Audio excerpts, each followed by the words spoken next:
physically feel like Kobe, I'm like Jokic with the rock. You physically couldn't hold me, I don't care if you pushing 40. You can never little bro me. Euro step like Ginobili, from young OG to the OG. From nosebleeds to floor seats, circle stronger than Cuban links. My gold dance, your gold plated. You verse me, now that's a reach. We ready? Who ready?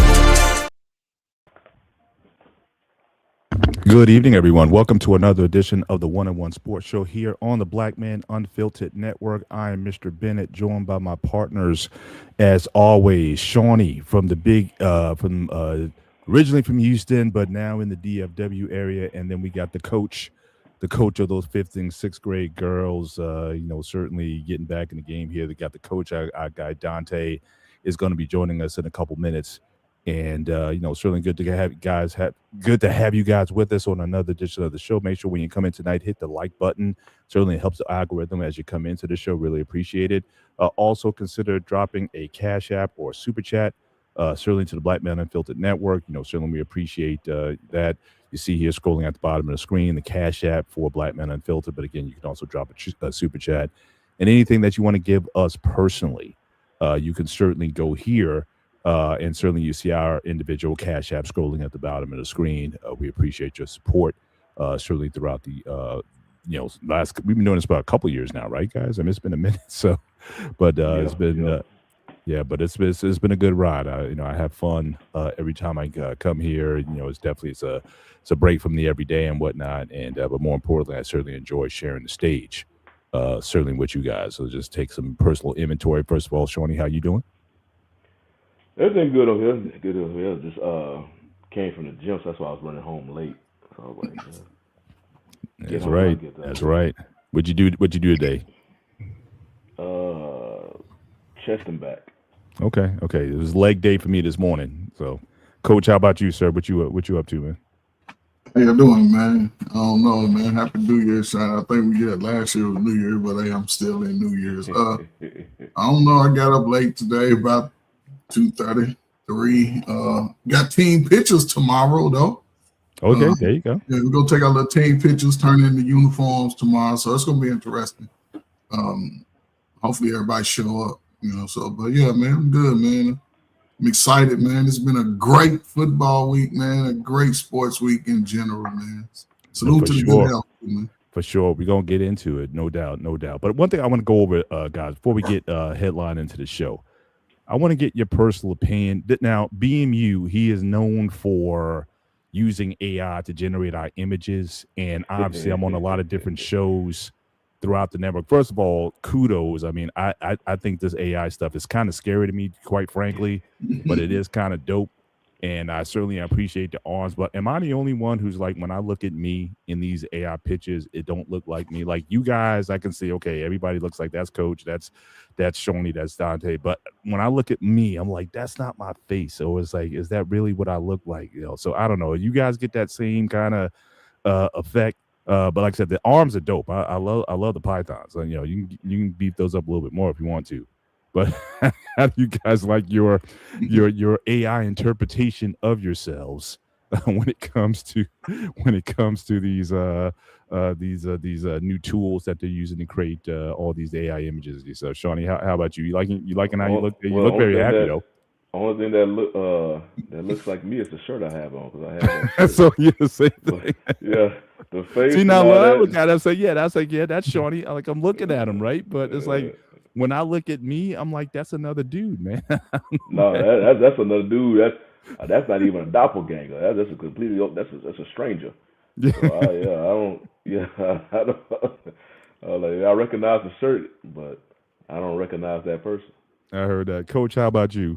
You liking your? Me, man. I was surprised. I'm like, that's your look when you were coaching the girls all year, right? I said my hands are a lot bigger. Doing this in the game.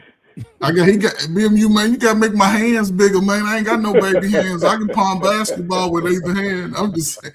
No, but I thought it was interesting. I said, man, the AI is. I ain't gonna lie. When I saw you, I said, man, that looked like Shotty too. I thought it favor you But AI make you look a little. Some people look a little swollen. Some people look a little slimmer. I don't think the head long enough for you, Mr. Biddy, than your AI. I got a little, your head ain't long enough. You got that big. Yeah, it's a cool look, like you're a rock star. See them Yeah, pop your out arms. forearms. I can see that's you. So you don't want to put me in. I'll put you in a sleeper hole, man. That's what Yeah, I can see though. See your forearm though. Your there forearm. you go. That's right. So I've been putting it in. But shout out to Black Man. Certainly always doing things. He's done AI banners for all the shows here on the Black Man Unfiltered Network. So again, certainly we ask you guys certainly to join in. I guess I got my hat on. I guess so.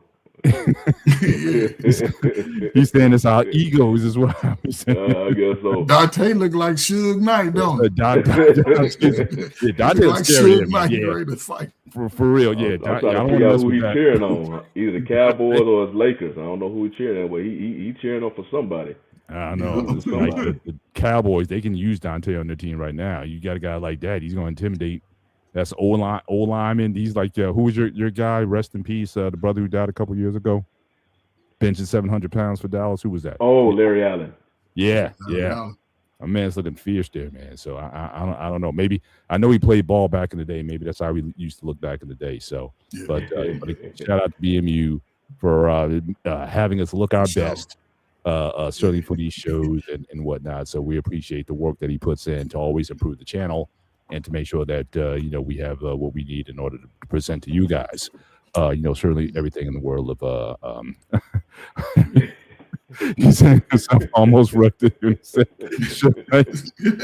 That's gonna be Dante's nickname from now on. We're gonna that's gonna be him from now on. He gave me some baby shoulders though. My man made chest and back tonight. So you gotta make sure that my man's looking represented. But let's get into this, guys. So obviously, football is going to take over a lot of what's going on, and certainly we see the matchups, so the current playoff brackets. With congrats to Denver, and to me, both of these teams are surprising to me. I didn't see this coming in at the beginning of the season. Denver and Seattle securing the number 1 seeds and the first round bye in the playoffs.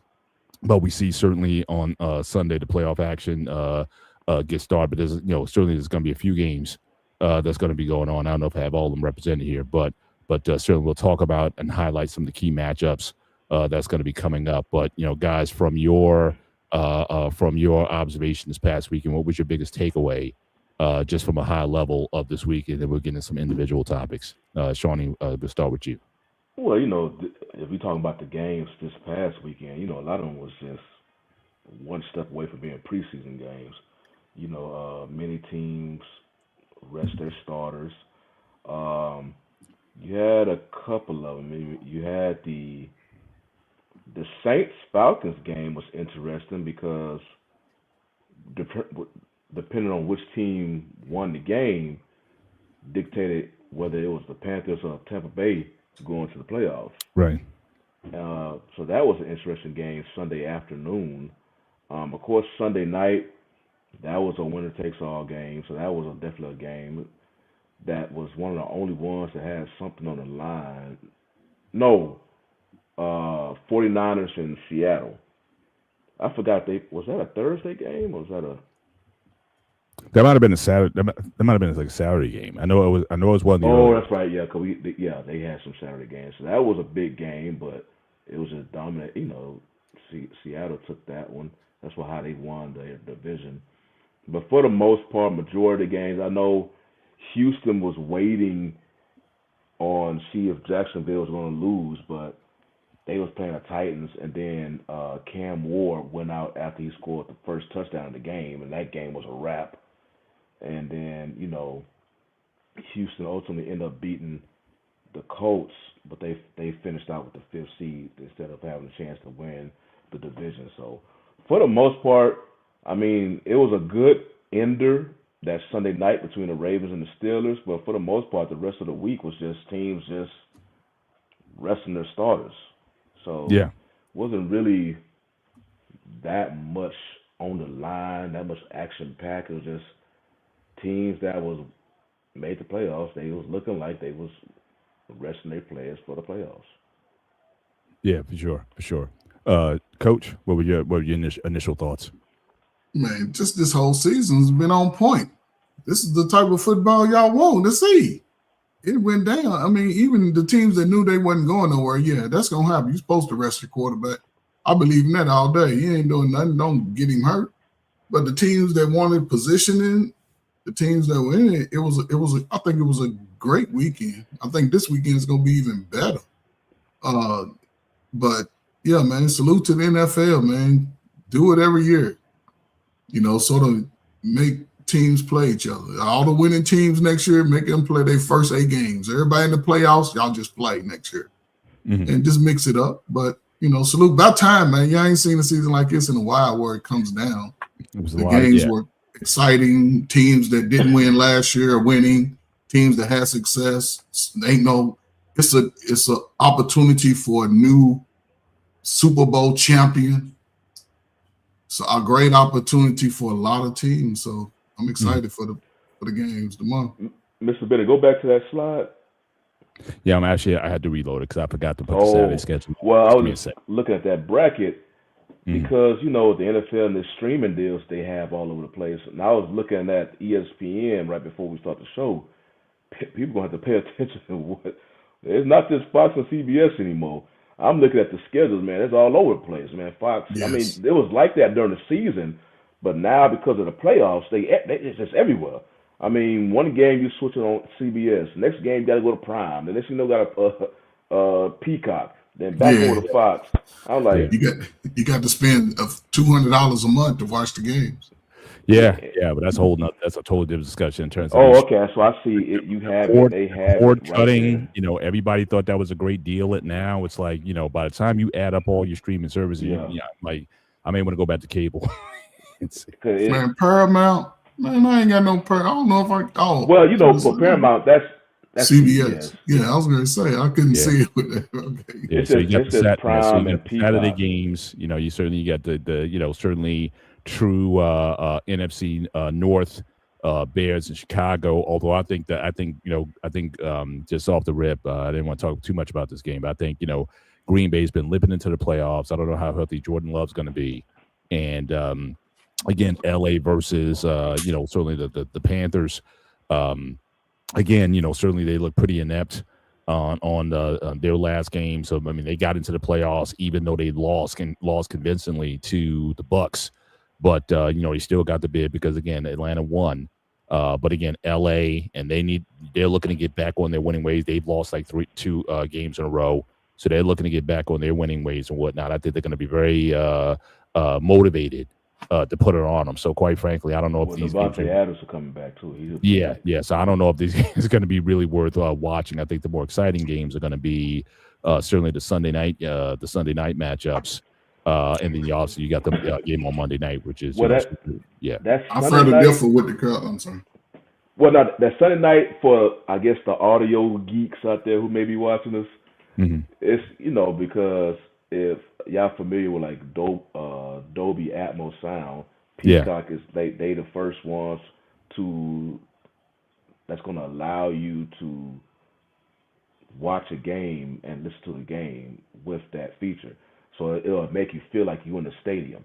I think they're the only, no other streaming, YouTube TV, nobody else has that.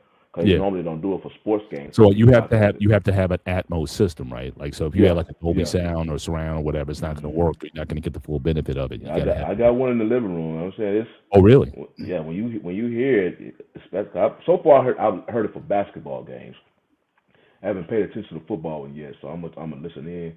It do sound like you courtside. Yeah, you in there. So yeah. Brother Ben, how many speakers is it? I'm just curious. Just tech. I'm a tech geek like that. So how many?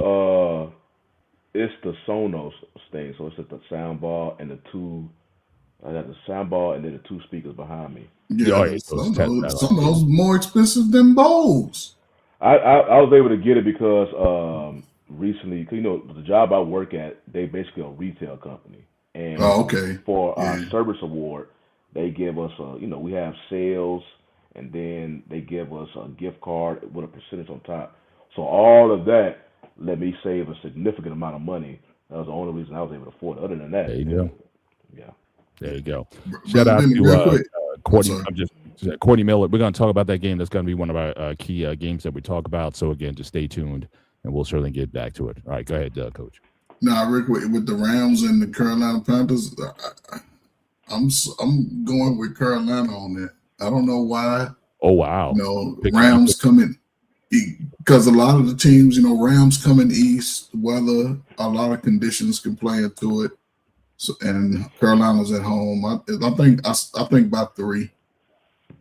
I don't know why. I just got the Panthers by 3. And Gotcha. the Bears, like you said, Jordan Love coming back. I think it's going to come down to the Bears defense and Jordan Love on the Packers. Gotcha. We can certainly start getting into some of my a 12-win team got to visit an 8-win team. That's All right. So first major block of the night. So we talked about guys resting their players, but I think the Eagles really took some heat because they had an opportunity to get the 2 seed, which would certainly guarantee them unless Seattle gets off. That's more home games for them. So the fact that Sirianni rested his players going in. Now, again, Eagles, certainly they've been playing well. They had it was like a sort of an up and down year for them. They were playing well, and he chose to, give up seeding. What was your thoughts on Sirianni's decision to rest, knowing that a potential 2 seed was on the line? Start with Shawnee and go to Coach. Well, I'm looking at the bracket. So basically, if you look at it now, if they would have been a 2 seed, they would have been going against the Packers, which right now they they already don't have Parsons, and then Love, he's I don't know if he's gonna be 100% or whatnot. So it could have been a potentially good matchup for him, but they didn't want to go to Green Bay. That's a whole different. So maybe it was some strategy there. Hey, this is set back. So instead of going to Green Bay, they going to San Fran. Mm-hmm. So who knows? They was in a position to do that, I guess.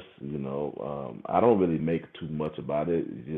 I don't know. Maybe he was watching the college playoffs and saw that the 2, 4, 3, and 4 seed got knocked off. So maybe he didn't want to. I don't know. Maybe he just. But it didn't make a lot of. It didn't make a lot of sense to me. But if you got a chance to improve your position and potentially give your fans another home game, I think you got to take that. Yeah. Now that. Yeah, because even though now, because I'm in the past, both seeds 1 and 2 got a first round bye. Right. Only the first seed now, but 2 seed, you still got a home field advantage. Don't San Fran go to Philadelphia? Well, that's what I'm thinking now. They wouldn't be going to Green Bay. Everybody would have been coming up to Philly except Seattle. So yeah. Only thing, so forget what I was just saying, talking about going up to Green Bay, they would have been coming up to Philly. But only thing I could say is just, I guess the coach knows his teams better than everybody else on the outside. If they must have had some type of nagging that they was dealing with towards the latter end of the season, he wanted to rest. Now, it could be a situation where what happened down in Atlanta, where the GM and the head coach, they made that decision to go with drafted Michael Penix, and the owner was like, okay, what was you doing? But he let them run with it. Then ultimately that decision failed. They both got kicked out. Mm-hmm. I can imagine Lori like, okay, you rest our guys. We could have had home field advantage, but I'm gonna let you run with it. And let's see, 49ers was playing good football until that last game. Mm-hmm. So you going to their house for the first game. It's not like Philadelphia has been playing like, only thing about Philly, you just keep, they the defending champs. But they really haven't been looking like defending champs all season. No, they haven't. That's what I'm saying. You would think you want to give yourself every advantage possible and every, So, Coach, what do you think? I mean, you're chomping at the bit here. How they don't look like a Super Bowl champion? They had a double-digit win season. They still was at the top basically the whole season. Now, here's the thing. When they have a bad game, it's like they have a bad season. And they still finished at the top. They would have been at home either way. and it gives them a chance to rest their players, right? And then warm weather teams don't do well going into the cold. They don't do, and you're going against. We need to rest because San Francisco will come to play. Yeah, but I'm saying, but if you got a 2 seed, like Shawnee said, I can understand, but they won the Super Bowl. You want every game though. But and you like would think, yes, but they won the Super Bowl. Right? They won the Super Bowl. The fact that they get a home team, you never know in the playoffs. It's a reset, so you get a home game that can get you going, and then you can have a run. Because Philadelphia all year haven't had that run everybody's looking for. They win a couple games. So, and this is a great time for Saquon to be 25 carries or more. He should have the ball in his hands 25, and I believe Philadelphia can still make it to the NFC Championship. I don't know if you want to go they're first not game. going. They're not hosting. They're going to San Fran. They're not hosting any games. That's the thing. They had a chance to host. On the only game they would not have hosted if they would have played. Wait a minute. No. The fact that they won the division, they have the home game. Oh, they're division winners, so they get the home. Right. Oh, no, okay, yeah. Right. Yeah, never mind. They had a chance to host multiple games at home. Correct. I understand that. I understand that. But Philadelphia, But that's just coming to the cold weather. It's a great. You gonna see a difference in San Francisco's play in Philadelphia. Oh, no doubt. I'm just saying, but throughout, because this might be the only home game that they have. Wouldn't you want another one? But we Super Bowl champions. We got that. Rams, they have to be knocked off against the Rams or Seattle. So I would think you'd want that. But they got to be knocked off. All right, I got you. Certainly moving to the next block. Obviously, we talked about this a little bit. I mean, so I would say congrats to certainly the Panthers for clinching the division. Look, you got to play the games, right? I mean, certainly them basically making it into the playoffs with essentially a losing record, we saw what's happened with the Bucs. So they played, their best game in a long time. I think they lost like 7-8 in a row. I think the Bucs. I mean, they were really like 4, I believe. Yeah, but I mean, they were really tanking, and so for them to come up the way they did and still lose the game. But I mean, I was not impressed with the Panthers at all. Couldn't do anything on offense. I think their defense certainly kept them in the game. But again, certainly with the Bucs being hampered the way they are, and they get in because, again, Atlanta won. So, again, congrats to them for getting in. But that's not, you can't feel very good about that.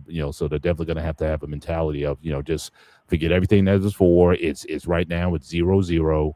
And you got to go in there and just try to win. But Coach, from your perspective, certainly this is the classic case of backing into the playoffs, where you didn't have necessarily control over your destiny. So what were your thoughts on Atlanta? I mean, the Panthers getting playoff and winning the division. I mean, you just sort of touched on it. We've had this scenario before from a more dominant team, and the fact that they've shown over the last 5, 6, 7, 8 years that they've sort of been one of the bottom teams, and the fact that they get in like one of them old Saints teams with the losing record. To me, it shows a growth. Now they could have a chance again to come into the playoffs and they might go on a 2-game winning streak. Right. They playing against some hell of a teams, but it's I don't know. It just gives you that motivation. Now they have to play. They can't just we hear and we celebrate. Tampa Bay, Shawnee, remember Baker Mayfield was your MVP, and he faded quick when it got cold. Remember when he was hot, he was the man. When he got cold, the whole team just shifted. And I think there was something going on because they sort of went backwards once Evans got hurt. It just fell apart. Yeah. They Evans got hurt, then Bucky Irvin got hurt. He started losing weapons. Irvin, Evans, and I think the other receiver he was injured for a time. But I think this is more. I think Carolina just won the division by default, basically, because Tampa Bay lost 8 of their last 11 games. And that include like a 3-game losing streak at one time, then followed by they won one, and then immediately followed by a 4-game losing streak. So they was just they gave that division away. They had it, and if they would have just won 2 more games, they would have. Cause you remember that game that they lost versus Atlanta, and then I think it was another close game, but yeah, that was the one that coach came to the post game just cussing everybody out. Yeah, yeah. But what they say he will be back. They bring him back. Yeah, we're going to talk about certainly obviously it was the Monday clean out. So we're going to talk about some of those firings that are coming up as that happened this past week as well. But just before we go on, it just came to my mind. What are your thoughts on division winners hosting playoff games regardless of their record? Are you good with that? So you got 12-3, 12-14, 13-14, and you got an 8-9 team that won the division, but they host a playoff game. How do you feel about that? I think the most popular thing is that everybody go back to the whole beast mode run in the playoffs. Because remember that Seattle and Lynch had that key run for a touchdown. Yeah. New Orleans was the higher win team, but because Seattle won the division, they got a chance to host that game, and they just got the momentum. I don't have no issue with it because that's what you do. You win a division. It keeps you from you focus on winning your division, and then you go up. So, if a team just happen to play in a weaker division than you, and like in this case, you have what 3 NFC West teams finished with 11 wins or higher, compared to the NFC East team. When you see the division winner, they won with 8 games.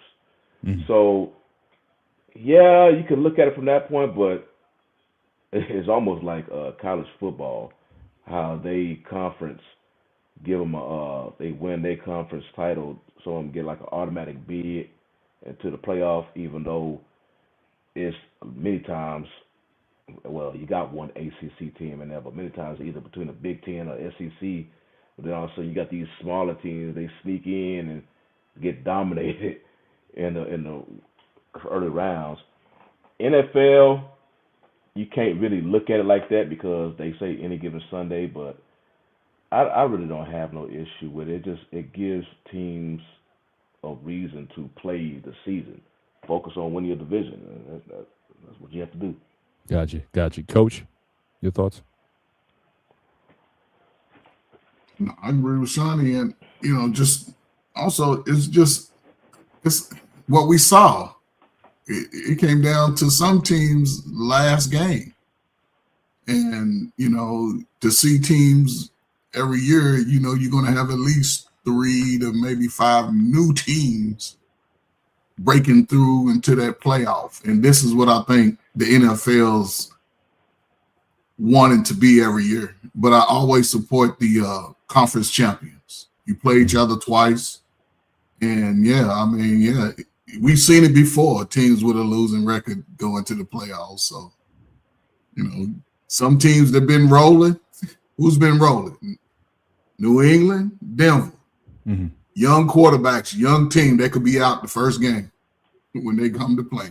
Yeah. Playing a good veteran team, a Super Bowl champion team, a Buffalo trying to make it. It can be a long day for somebody. Now you brought up Buffalo. I don't know if we actually this will be what topic we'll talk about in the show, but if Josh Allen has, I understand his weapons have kind of diminished a little bit, but he has a running game now. His receivers may have diminished compared to what he used to have. He used to have a Diggs, and then he used to have his receivers they not producing like they did in the couple of years ago. Mm-hmm. But he has a running game. So hey man, if you have no Lamar, no Mahomes, no Burrow, usually these other young quarterbacks, they're supposed to be looking up to you. And so, it's his thing. But Coach brought up a good point about these divisions. The NFL is a marketing machine.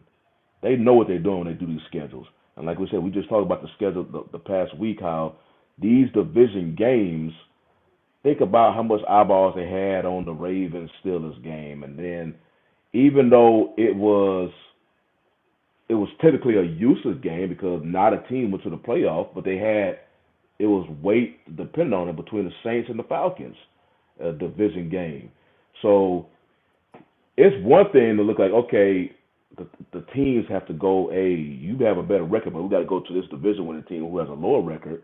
But as far as scheduling and viewership from the fans, NFL ain't gonna mess because you saw exactly how important division games are this past weekend.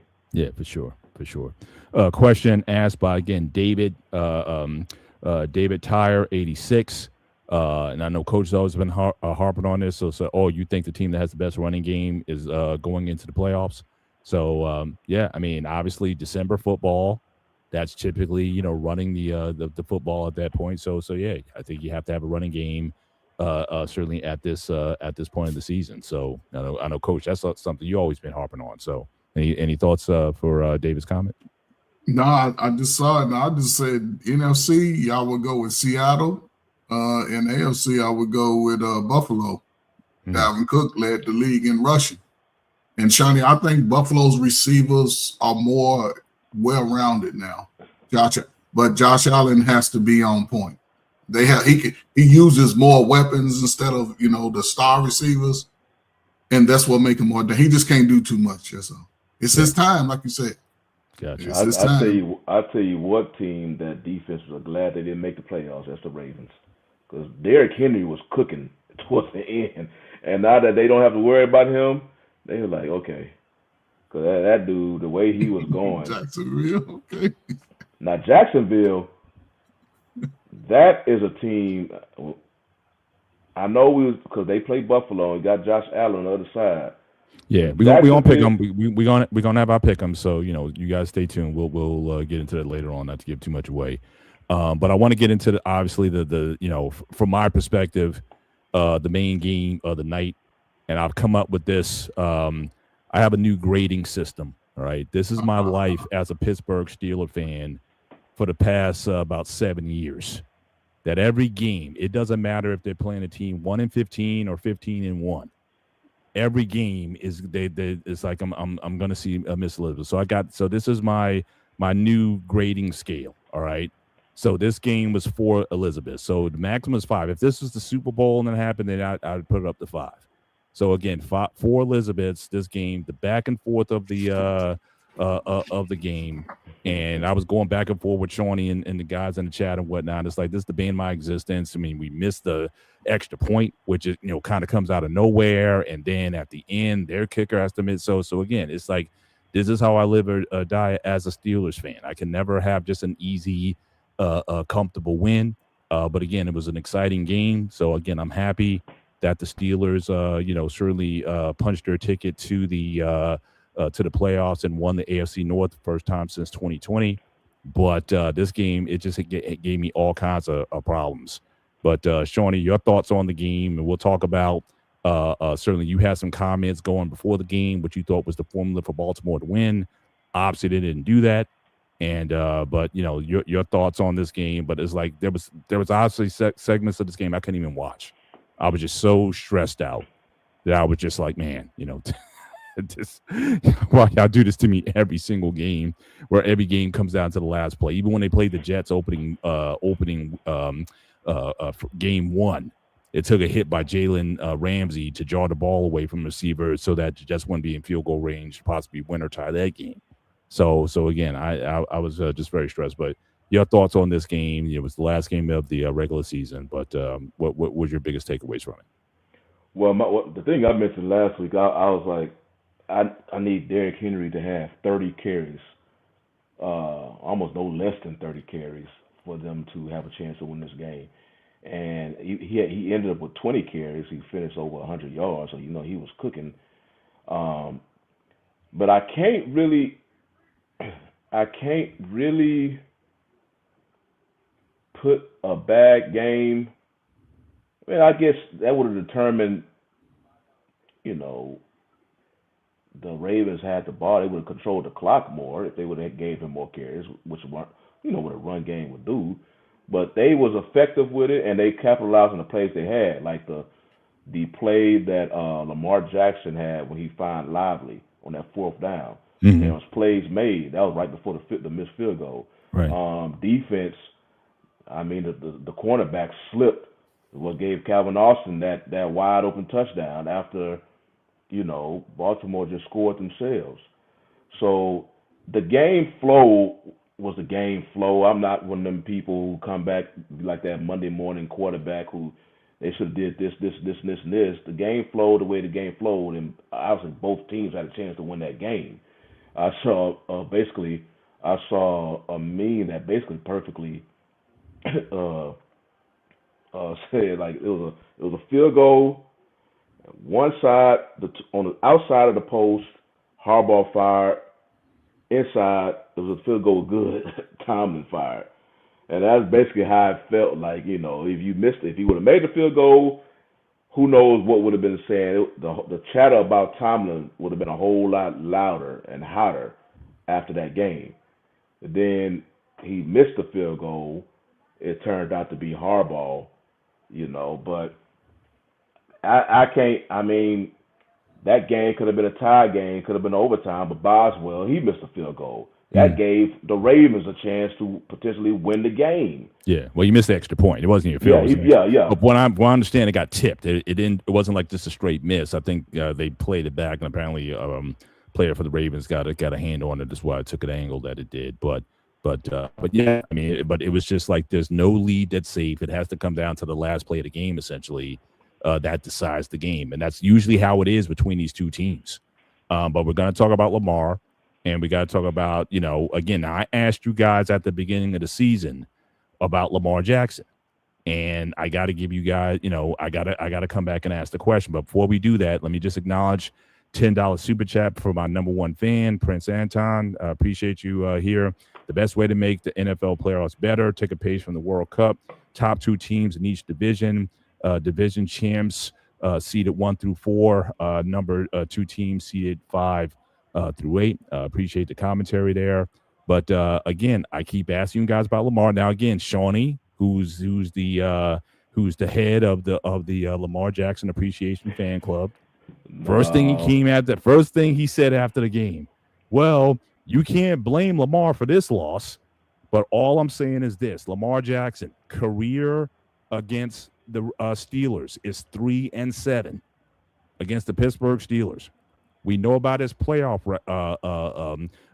record. Now, again, the tight end dropping balls and all that kind of stuff, granted, but he also threw some INTs in that game. At what point you guys want to say Lamar Jackson is so much better than, say, a guy like Jalen Hurts, and you guys keep pumping, keep hyping him? Now, again, obviously he had injuries this year, and things didn't kind of, go well. But again, big games, big moment. And I thought he had a decent game. He only had like 18 pass attempts. And I think in the first half, he only had 6 pass attempts in the first half. I know Derrick Henry, he had a very productive half, but they couldn't close the door again, even, missed field goal and everything else. So again, at what point are we going to hold? And I asked this at the very beginning of the season: how many more chances, how many more apologies are you guys going to give Lamar Jackson? Now his coach is gone, so new guys comes in there. So how many more excuses are you going to give the guy? Let me put, because I on a Facebook group I'm in, a sports group, I made a comment. I say Lamar Jackson is just an upgraded version of Dak Prescott. And that ruffled people's feathers because he's a better quarterback than Dak as far as he has more accomplishments than Dak. But at the time, now this is like 2 or 3, go back 2 or 3 seasons ago, because I think he already passed Dak Straight as like nobody. playoff games. But at the time, based on his numbers was identical to Dak Prescott. But Dak Prescott gets killed in the media with his playoff performances. But Lamar Jackson, even coming off his MVPs, his numbers was looking just like Dak's, almost even worse. So that's why I was saying he was like an upgraded version of Dak Prescott because he was a better quarterback in the regular season, But when the playoffs get here, he's producing about the same numbers. Now, recently, fast forward like the past 2 or 3 seasons, I think, this is my whole thing about with the quarterback position, because I think it's just low-hanging fruit because everybody, it gives people, you can just ignore the game. All you got to do is come to the scoreboard, see who win, who lost. Oh, Lamar lost, put it on Lamar. And I'm like, okay, man, if you look at the past playoffs, you can't, like Stephen A. be saying on First Take, don't have people say, don't let it be you. And many of the losses that the Ravens had recently, I consider last week, Ravens, that's a playoff game. Because you win and in. Because you don't have to do that for the rest. That was a playoff game. Lamar, can't get it done. But Lamar did do it. He did, at the end of the game, Lamar put his team in position to win that game. His field goal kicker didn't deliver. Lamar didn't have it wasn't Lamar when Zay Flowers had a touchdown, but he got punched out at the 1-yard line by the Chiefs. It wasn't Lamar because his tight end, who was a perfect pass, just went through his arms. So I think it's like a lazy man's argument because, like I said, you don't have to watch the game. You just go look at the scoreboard. Ravens lost, okay, Lamar. So that's going to be the whole thing that people will use against Lamar. But then I'm like, how can you say that? Again, he's 3-7 against the Steelers that have had over the last 5 years Mitchell Trubisky, right? Yeah. But all these subpar backup QBs. But Mr. Ben, you beating him. He lost to Mason Rudolph. But you changing it. You changing it with that because that's an interdivision rivalry. They play each other twice, so that's a rivalry game. Like me as a Texans fan, I don't care how bad the Titans are. Hell, you saw how the Texans look like, even though they put their backups when they played against the Colts. Those games, they play each other twice a year. Nobody knows you better than your division opponent. Now, the Steelers, they have its number. But going to the playoffs, like I say, but even that game last... what's his playoff record? But that's what I'm saying, though. That's just the lazy man's argument because you don't even have to watch the game. You just go straight to the scoreboard at the end of the week and see Ravens lost. Okay, Lamar, what's going on? You're not winning. But if you see those, especially the past 2 playoff games, excluding last week, how they ended, Lamar, I guess people are looking for Lamar. What I'm guessing is, I think I know. People is looking for Lamar to post the numbers he do in the regular season into the postseason.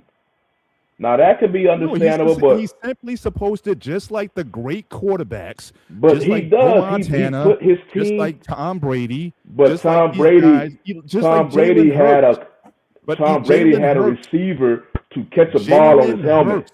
In 2 Super Bowls, even one that he lost, he played big time. But that's what I'm saying. You're looking for the big numbers. Sometimes Lamar Jackson's numbers may not be that high. Do what is required to win, and if that means putting up the big numbers, he's got to do that. But he's got to have that game where he puts the team on his Mr. back. Bennett, and he is 10 wins the other game. players on the field with him. They all get paid millions of dollars as well. So Tom Brady beat the Giants because the Giants beat Tom Brady. The Giants beat Tom Brady because the receiver caught the ball on his helmet. He did his job. Well, unfortunately, with Lamar, he had 2 receivers. Hang on. Earlier in that year, the Giants and the Patriots played, and it was like both teams put up like almost 40 points. And then but in the game, though, and Tom Brady, I think they put up not even less than 20 points in that game. But in the game, though, that game right there is the main reason why people are talking about Eli potentially going to the Hall of Fame. Yeah, because that game. They did it twice to the Patriots. Exactly, because Mario Manningham made an awesome catch on the sideline for him again. His receivers made plays. Yeah, they showed up. Lamar, who has a potential Hall of Fame tight end in Mark Andrews, he let him down. But nobody is holding Andrews accountable for that. Everybody looking at Lamar. And then Zay Flowers, who I can't blame for Zay Flowers because he was trying to get the ball in the end zone. But unfortunately, that was a hell of a punch by the Chiefs player. Yeah, knocked the ball out. So again, nobody faulting Zay Flowers for fumbling the ball right before he crossed the end zone. They looking at Lamar. So it's like, that's why I say it's like the lazy man's argument. Damn the game. You don't have to watch the game. They just go straight to the scoreboard at the end of the game. Ravens lost. Oh, we got more ammunition on Lamar. Next year, Ravens lost. Got more ammunition on Lamar. And meanwhile, like, but did you watch the game? Lamar did what he had to do. Unfortunately, his teammates didn't step up for him like other teams. This is what we've come to. Blame everybody. Blame it on the alcohol. But Sonny, Lamar has been through that his whole career. He's one of the only players. Well, before the last three games, he's always gone through that. He had some bad. They didn't think he can be a quarterback when he came into the league. But he's always had that. Coach, I'm asking the question. At what point do we hold Lamar Jackson accountable? I held him accountable this year. I've asked this question the last 2 years. I held him accountable this year. But I said he quit on his team, and I believe, to me, he was definitely missed on the field. Now, injuries are injuries, can't question the injury, but I think his window is going to close in the next 3 years. He must win a championship to be solidified as one of the greatest. But, like Shawnee said, man, it's been 3 other players that messed up Lamar's chances, and it's Lamar's fault. It ain't even the coach's fault. Well, hang on. Is it the coach? So again, shout out to 808 Shorts.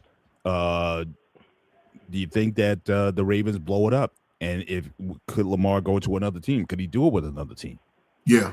They ain't gonna blow it up with the offense. They gonna blow it up with the defense. Offense is solid. They gonna have to keep Derrick Henry, draft the running back, get your defense together, because they let Pittsburgh drive down the field 3 times in the second half. Made them look soft. Well, this is definitely not your traditional Ravens defense. This is we long past those days. Terrell Suggs and those guys back in the day. So this is not smash mouth. Is that Lamar's fault with the defense letting Pittsburgh do that? I'll ask this because I think the thing that, which I don't know, is going to be different now that Harbaugh is not there. What I give credit to Harbaugh, because like Coach mentioned, Lamar, he was doing his thing in college, but people, because of his athleticism and all that, they wanted to play him a different position, whatever it was.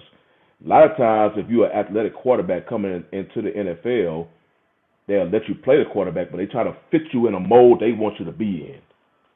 And what I always gave credit for Harbaugh, which is going to be interesting now that he's gone, see if the next coach will do that. Harbaugh let Lamar be Lamar. And I always gave him credit for that. Lamar, that's why, because I still don't think we've seen a quarterback like Lamar. Even Michael Vick, Lamar killing people with his legs. And many other coaches, they were like, no, be a pocket quarterback. And they will force him to be a pocket, even though Lamar improved on that, but he let Lamar's skill set improve naturally instead of trying to force it. But I always gave him credit for that. All right, Coach. And this is something, shout out this guy who never, again, you could say he's had a similar trajectory to a Lamar, even though he never won an MVP or whatever. We said we never saw a player like Lamar. I tend to remember a guy named Randall Cunningham back in the day who did freaky stuff with the ball also. I think we have seen Lamar before. Cannon had variations, but I'm just saying, you say you never saw anybody like Lamar, but I know Randall Cunningham. Yeah, but again, Brother Bennett, you had Cunningham, you had Vic, right? And that's what I'm saying. Even those players didn't get the flack that Lamar get if they don't win. That's the uniqueness about it. Yeah, and Lamar, and again, unfortunately, because those guys didn't deliver, you can say that he's on a Michael Vick trajectory or he's on a Randall Cunningham, a dual threat QB. Yes, he's got a couple MVPs to go on his mantle, but when it comes to winning the big games, he hasn't delivered yet. And everyone's got Peyton Manning was judged by that until he won a Super Bowl. He was judged as couldn't win the big game. So I'm just saying, he's in that category. I just think that's just That's But Lamar's still young though. It's only a 7th year. Yeah, he's still young, but I'm like, I mean, when the Ravens got you can't put Lamar did what Lamar had to do in the past 3 playoff games. Yeah, he like did I say, I don't talk about the early because like I mentioned he was an upgraded version of Dak Prescott. His numbers was literally identical to Dak, and we all know what type of playoff failures, I guess, bombs that Dak had. Lamar's numbers, not his win-loss, even though it was like that, his numbers he was putting up was mirroring that of Dak. But recently, the past 3 seasons, Lamar, it wasn't like he was lighting it up, but he was keeping his teams in the game until the point where literally one play at the end of the game where he led his team down, one play because his teammates didn't come through for him. But unfortunately for Lamar, that L gets put on his record, and everybody keeps pointing that Lamar didn't do this, Lamar didn't do this, Lamar didn't do this. I'm like, okay, what about I'm not even saying that he didn't do. I'm saying in these playoffs, he has to do more. When again, we've seen these legendary players, you put your team on your back and you overperform. That's what Jalen Hurts has done, and that's why to this day. I mean, in terms of clutch, now again, he's had a so-so year. I want to see him in the playoffs. There's certain guys who can elevate, and I'm not seeing that out of Lamar Jackson. Ben, I'm just, how can he do that if his team, like, we ain't gonna see a Shohei Ohtani did this past playoff. Well, that's the first time I've seen a baseball player win a game by himself when he struck out dudes and turned around and hit 3 home runs. That's the first time I've ever seen that. But this, I like he did his part. He put his team in a position to win. And he basically the way he lost this past game versus the Steelers is basically the same way he lost the previous 2 playoff appearances. He put his team in a position to win. His field goal kicker missed the field. Now he at home watching this. I'm obviously, shout out again KP from KCI Cincy fan. Obviously, I'm AFC North fan here. So yes, this is the AFC North. Kind of kicking a brother when he's down. We appreciate, Yeah, Mr. Bennett will have a different conversation. I can appreciate that a little bit. But hey, my advice to Lamar Jackson, again, he went on that healthy diet program, lost about 10, 15 pounds coming to the season, and he got hurt. I'm on that Chad Ochocinco plan. Start eating some cheeseburgers or whatever. Get the protein in and bulk up again, because you don't need that to be taking them hits in the NFL. But again, we got a Najee guy again, Anton again with the $10 super chat. So again, he goes back to that game, that year that the Giants upset the Patriots in the Super Bowl. Yeah, it was a 38-35 game. And, so certainly, but again, when it came to the Super Bowl, again, the Patriots, they couldn't deliver. And they had Randy Moss on that team. And they couldn't get Randy Moss into the game. So, so again, that's a loss on them. But again, Tom's got 6 rings. He'll be fine. And then we got another $10 super chat from Anton. Says the reason why the Giants beat the Patriots in Super Bowl 20. My Roman is off. I think that's 27. So they made the necessary adjustments from the first meeting and implemented in the second one. Final score 17. No, that's 42. Is it 42? Yeah, yeah. 42. XL. Yeah, XL 42. Here we got, again, KP from KC. Lamar has a great front office, and he's never won while being the favorite, and it's embarrassing. So again, I mean, this is I'm gonna keep asking guys. You guys want to give him every excuse in the world, but again, Jalen Hurts is a game manager. Jalen Hurts doesn't compare. We got to, and if you want to call him Dak Prescott, go ahead. You can do that also. I'm good with a Dak Prescott comparison or better Dak Prescott, but where's Dak going?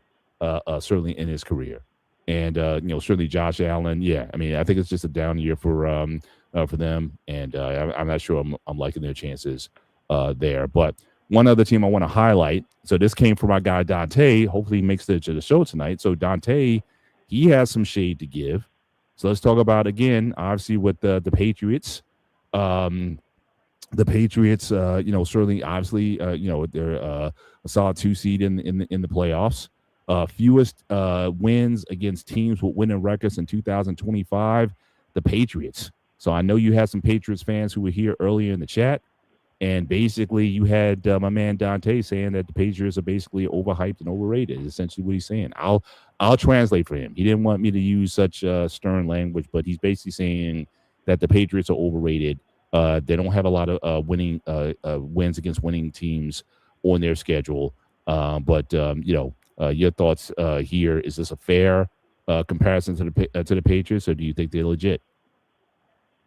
I think the Patriots was legit because even the games they lost, they was hella competitive in them. It was just a ball that a play that they didn't make, then properly executed. They lost the game.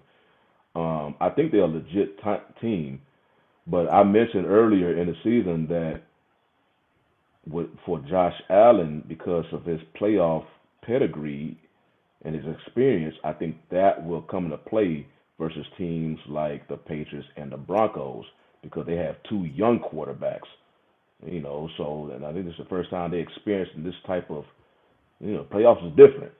So they gonna get a crash course learning how the intensity turns up. They both own good teams, and even with the Patriots only have one win versus a winning team, they from what I've seen in throughout the season and even during the games they lost, they were competitive. So who they play the first game? The Chargers. Chargers is different because I'm about to say if you take the Patriots lightly, you will be going home. And that's just flat out.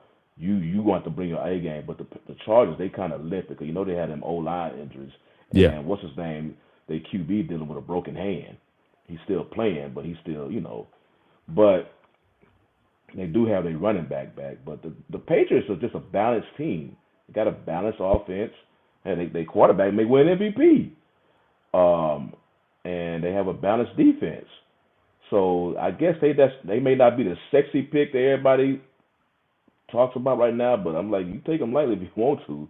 They'll be watching this show. They'll be watching this show next week. They may be joining us because they'll have the free time because the Patriots sent them home. So, yeah, I understand the whole one-win thing, but they are a good team. And you will have to put your A game together to beat them. Because I think they have the ability to beat any team in the AFC. Mm-hmm. So, gotcha. Like that. Gotcha. Coach, any comments before we go to our next section? You muted. You muted, sir. Again, LA is flying to New England. It's going to be cold as hell. It's a different football. New England, again, they won the games they needed to win, right? And, losing against teams, I guess, in your division, yeah. But I think that they can beat the Chargers at least this first round. I do. They have a good coach who's been there before. So it's going to be, but again, young team, both quarterbacks. Was the Chargers in the playoffs last year? Yeah, I think didn't they lose to the Texans? Lose first round or something? But yeah, and that's the unique thing about it. Everybody's new and fresh coming to this position, except Philadelphia. So everybody has an opportunity to win, especially with New England and the Chargers. So. Gotcha. All right, let's talk about the coaching carousel that has been taking place. So obviously, probably the easiest pick on this list. I mean, you got Pete Carroll, losing in, for the Raiders. And the Raiders, they've just been, we've talked about other teams that had, coaches. The Raiders have had 15 coaches. So this goes back even to the Al Davis era. Very little stability, certainly since that last Super Bowl appearance, I think back in 2001, 2002. Lots of instability there with this organization. I thought it was Antonio Pierce. I thought he did a decent job with that team. But where do you think the Raiders go from here? Also, the Raiders, they also have the number 1 seed in the draft coming up. So, who do you think? I mean, with all the coaching carousel, in fact, I want to come back to this. So let me just kind of go through the list of of the firings that have taken place. So we already know about Pete Carroll. Then obviously, certainly with Cleveland, Stefanski being out is no surprise. But then here you got Skip Bayless coming in talking about Deion coming to coach the Browns. I don't think that's happening anytime soon. If anything, Colorado season. Prime needs to be, get healthy first and foremost. Get your health in order before even trying to take that on. But again, no doubt there. And then you also have, again, Harbaugh out to this probably, certainly one of the bigger names that's out. And to your point, Shawnee, I mean, Derrick Henry got 20 carries. You said that the number had to be 30 carries in that game. That could have increased their chances of winning. And so again, you put that on Harbaugh, and he's a Super Bowl winning champion. I don't think he's done as a head coach. But certainly, that's a big, with teams with letting go these guys. I think his name will still be in the running for another opportunity. And then the last one, which kind of surprised me, was Raheem Morris getting fired. I mean, he had Atlanta playing well. They had a little win streak again with Kirk Cousins as your quarterback. Again, Penix is out. I think he got that team kind of clicking.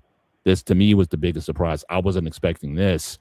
And likewise, I think the coach for the just as a side note, Cliff Kingsbury, who is a former NFL coach, I think he got let go by the Commanders yesterday. Yeah, so he's in the coaching carousel as well. So the question then is, who, certainly for the Raiders position, and do any of those coaches, are you optimistic about any coaches, or you think they think outside the box and try to get someone else? But it's like they haven't not been able to secure the coaching position there. I talked to Tommy B earlier on Instagram, and he said he wouldn't mind seeing Cliff Kingsbury get a shot with the Raiders. But what say you guys on who's likely to get that spot? I think the Kingsbury thing. I think it was his decision. I think to step away from that team, if I'm not mistaken. Because it's a lot of head coaching jobs out there now, so he may try to go look at that.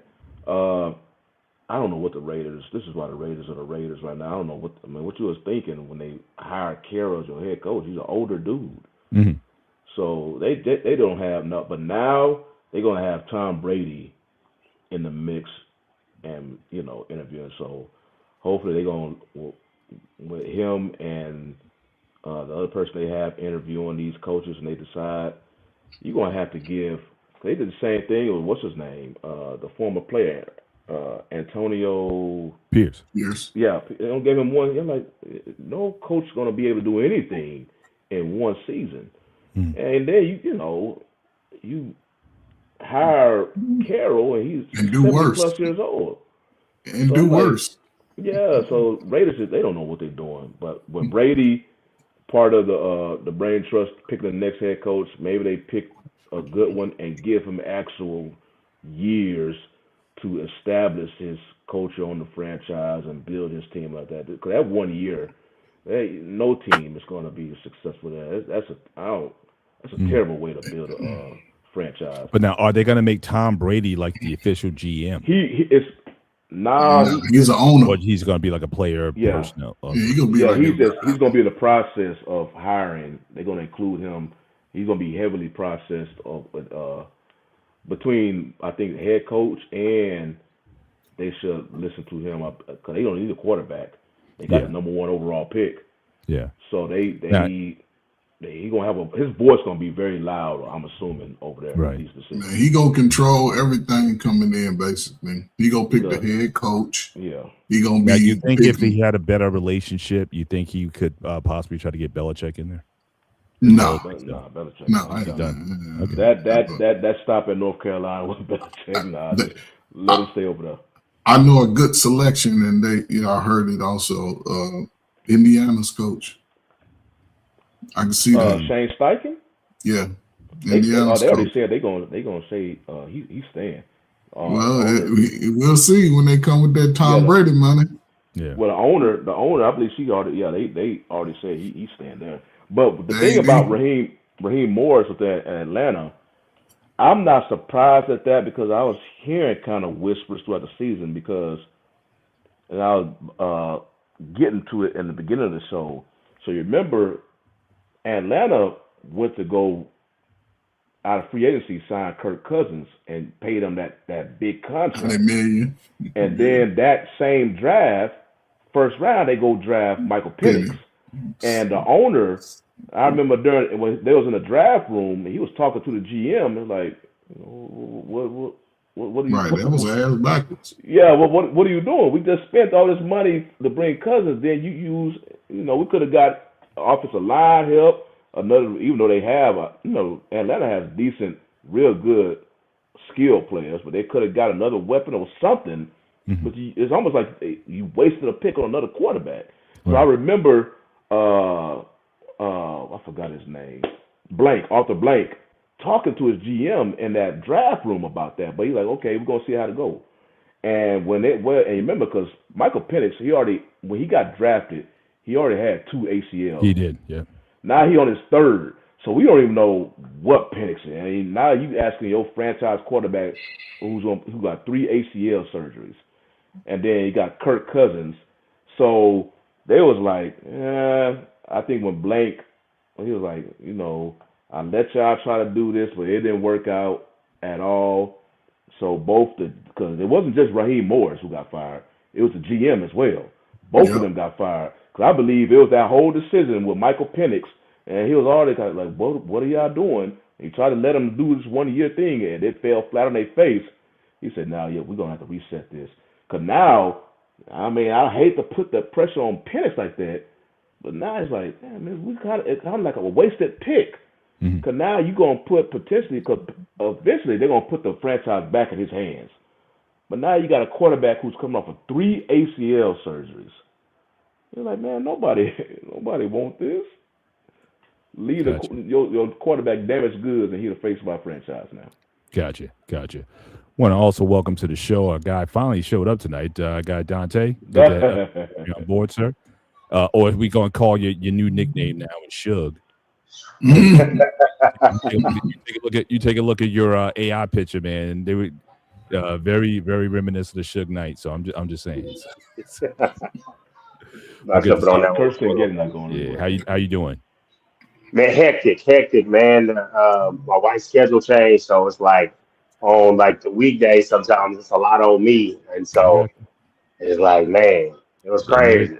Welcome to fatherhood, man. And they're done. Yeah, man. But I want to go back and talk about Raheem because again, I thought this was really a surprise firing. I think he's certainly one of those guys. I think he can get a job next year. I'm also interested in Brian Flores. Again, I don't know where he stands with his suit against the NFL, if he'll ever get another head coaching spot again. But where do you think Raheem could go as a coach where he can land that year? Like I said, I wouldn't mind him with the Raiders personally. I heard he interviewed him already. He's already he got an interview with Tennessee. Okay. They announced that the next day. Yeah. I was like, okay. Who knows? That may be a Rooney Rule thing. Yeah, Rooney Rule, but he better get it. Tennessee has they're going everywhere. I heard they're interviewing Jason Garrett. I'm like, why? Yeah. Like that's a strange one. I don't know. It's like some coaches it's tough to tell. Like you can say a Mike Tomlin for sure. If he gets interviewed, you don't feel like that's a Rooney Rule.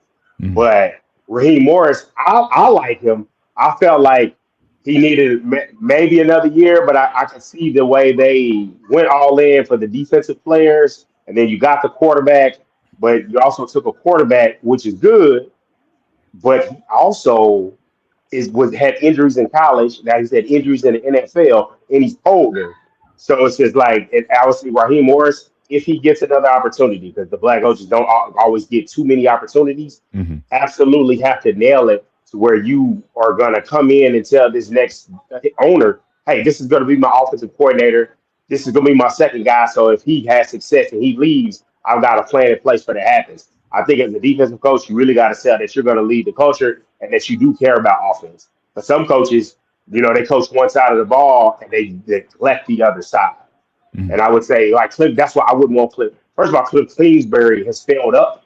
I wouldn't want him at all, other than an offensive coordinator. But he's a guy I've heard only cares about the defensive side. Offensive side of the ball, just leave the defense just hanging, just hang out to dry. Like that's not part of your job. Gotcha. Well, So like I said, wouldn't I mean, they got Go ahead. Chris. now, wouldn't it be better for Tennessee to hire a offensive minded coach, just like the Bears did? You got a number 1 draft pick that can clearly throw the ball in the NFL. Just get him an offensive minded coach. He won't have Tennessee will still be at the bottom of the barrel with a defensive minded coach, because you saw how this rookie needed that coaching to the next level. Dan Quinn came in out, hit the gate running with a good offensive coordinator, defensive head coach, and went to the NFC Championship. I don't want to hear that. I'm tired of the scheme and defensive coach. Dan Quinn has been coaching, for what? He took Philadelphia to who was at Atlanta to the Super Bowl, so he has that. I'm just saying, you get an offensive minded coach. I would say, because Coach bringing up getting an offensive minded coach for Cam Ward in Tennessee, I think Brian Flores, but he's a defensive coach, He'll be a good head coach. Yeah. But the thing to remember, before Flores got into that lawsuit, but I think that's the NFL instead of teams. I don't know, but that puts him in murky grounds. But you remember, before that, when he was in Miami, he didn't want Tua. He wanted Herbert, but they drafted Tua, and it wasn't like he really, excelled with Tua. That was one of the main reasons why, they let him go, because it wasn't working with Tua. Yeah. My whole thing with Flores with Tennessee is, will he believe in Cam Ward?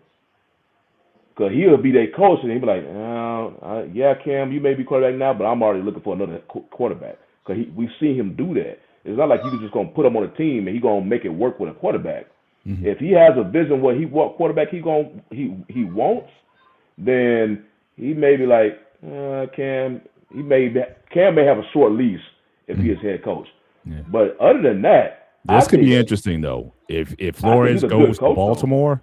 And if he can rebuild that defense of that culture down there from back in the day, that could be something. You got an established quarterback. And I think he will continue to let Lamar be Lamar, and he'll focus on getting that defense back up. That could be Baltimore scary. Ravens. I'll give him that. Shani, you said it. The NFL ain't going with all that, man.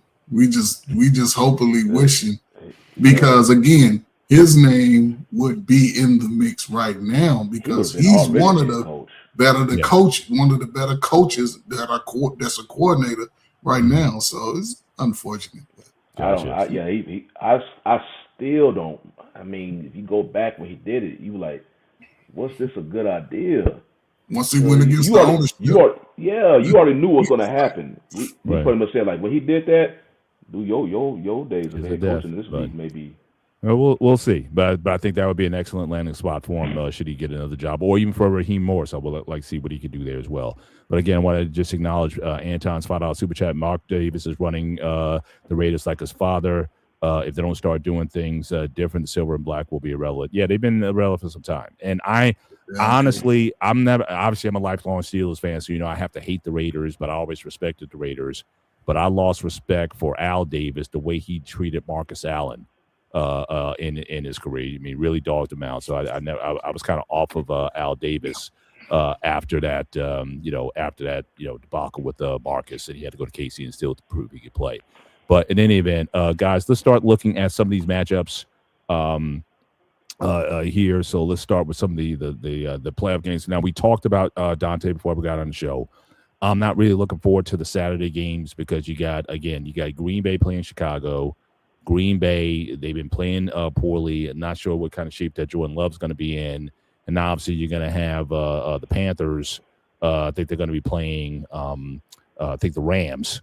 So I don't, I just got a feeling that, those are going to be blowout type of games. So I'm not putting a lot of stock into those. But here we have some decent games coming up. So, again, you got Sunday game, Patriots and Chargers.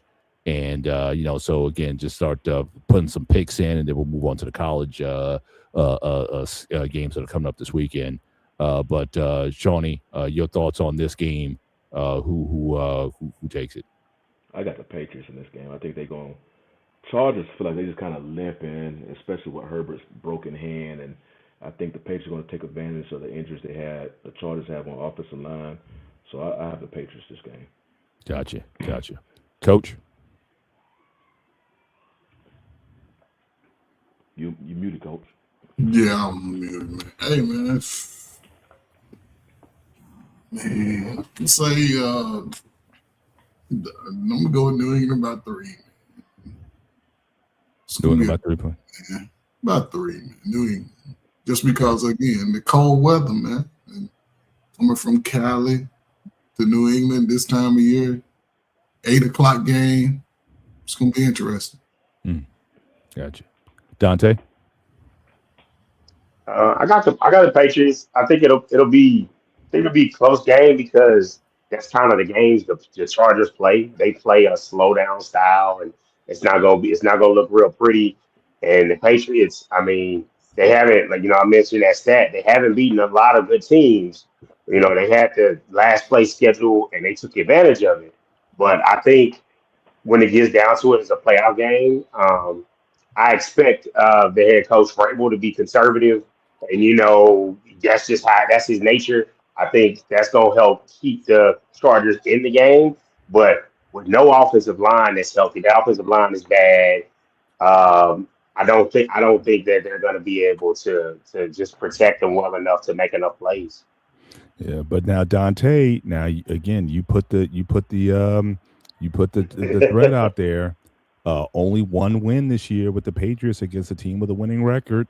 So I thought you were trying to say that they're kind of paper tigers. That's why I thought you were indicating. Yeah, so I was just putting it out there I just wanted to be aware. So, like, don't say I didn't tell you. So if they do lose, like, hey, it could be falling now on see, that. you try to hedge your bet down. I'm putting it out there. But now but realistically, if it was, it's worth noting. But I don't think as bad as that Chargers offensive line is, and with the impact of the defenders they have in New England, I think that this is a winnable game. I can't pick the Chargers. I can't pick the Chargers in this one. I can't. Okay. I love Justin Herbert. I love Herbert. I felt like I'm glad that the Commanders didn't take him, but I think they got this. All right. Well, again, you put so much into that post that I think you convinced me. I'm going to pick the Chargers in the upset again. So thank you for your contribution for changing my mind there. So that'll be my upset pick of the week. Next game is a big one here. So again, we got San Fran and the Eagles coming up in Philadelphia. So we saw San Francisco look pretty pedestrian. Only put up 3 points certainly in the last game against Seattle. You got to go to Philly. Philly, again, rested their players, which, again, as we've been seeing in this college playoff, I don't know if that's necessarily the best idea. And Philly's offense still's not quite, Saquon still hasn't had that, that kind of bust out type of season. So you never know how it's going to go. But the only thing I do know is in the playoffs, from his history, Jalen Hurts seems to rise to the occasion. So in this game, for that very reason alone, I'm taking the Eagles in the win over the 49ers. And, and I think Jalen Hurts is going to be the main reason why they win this game. So, Shawnee, your pick.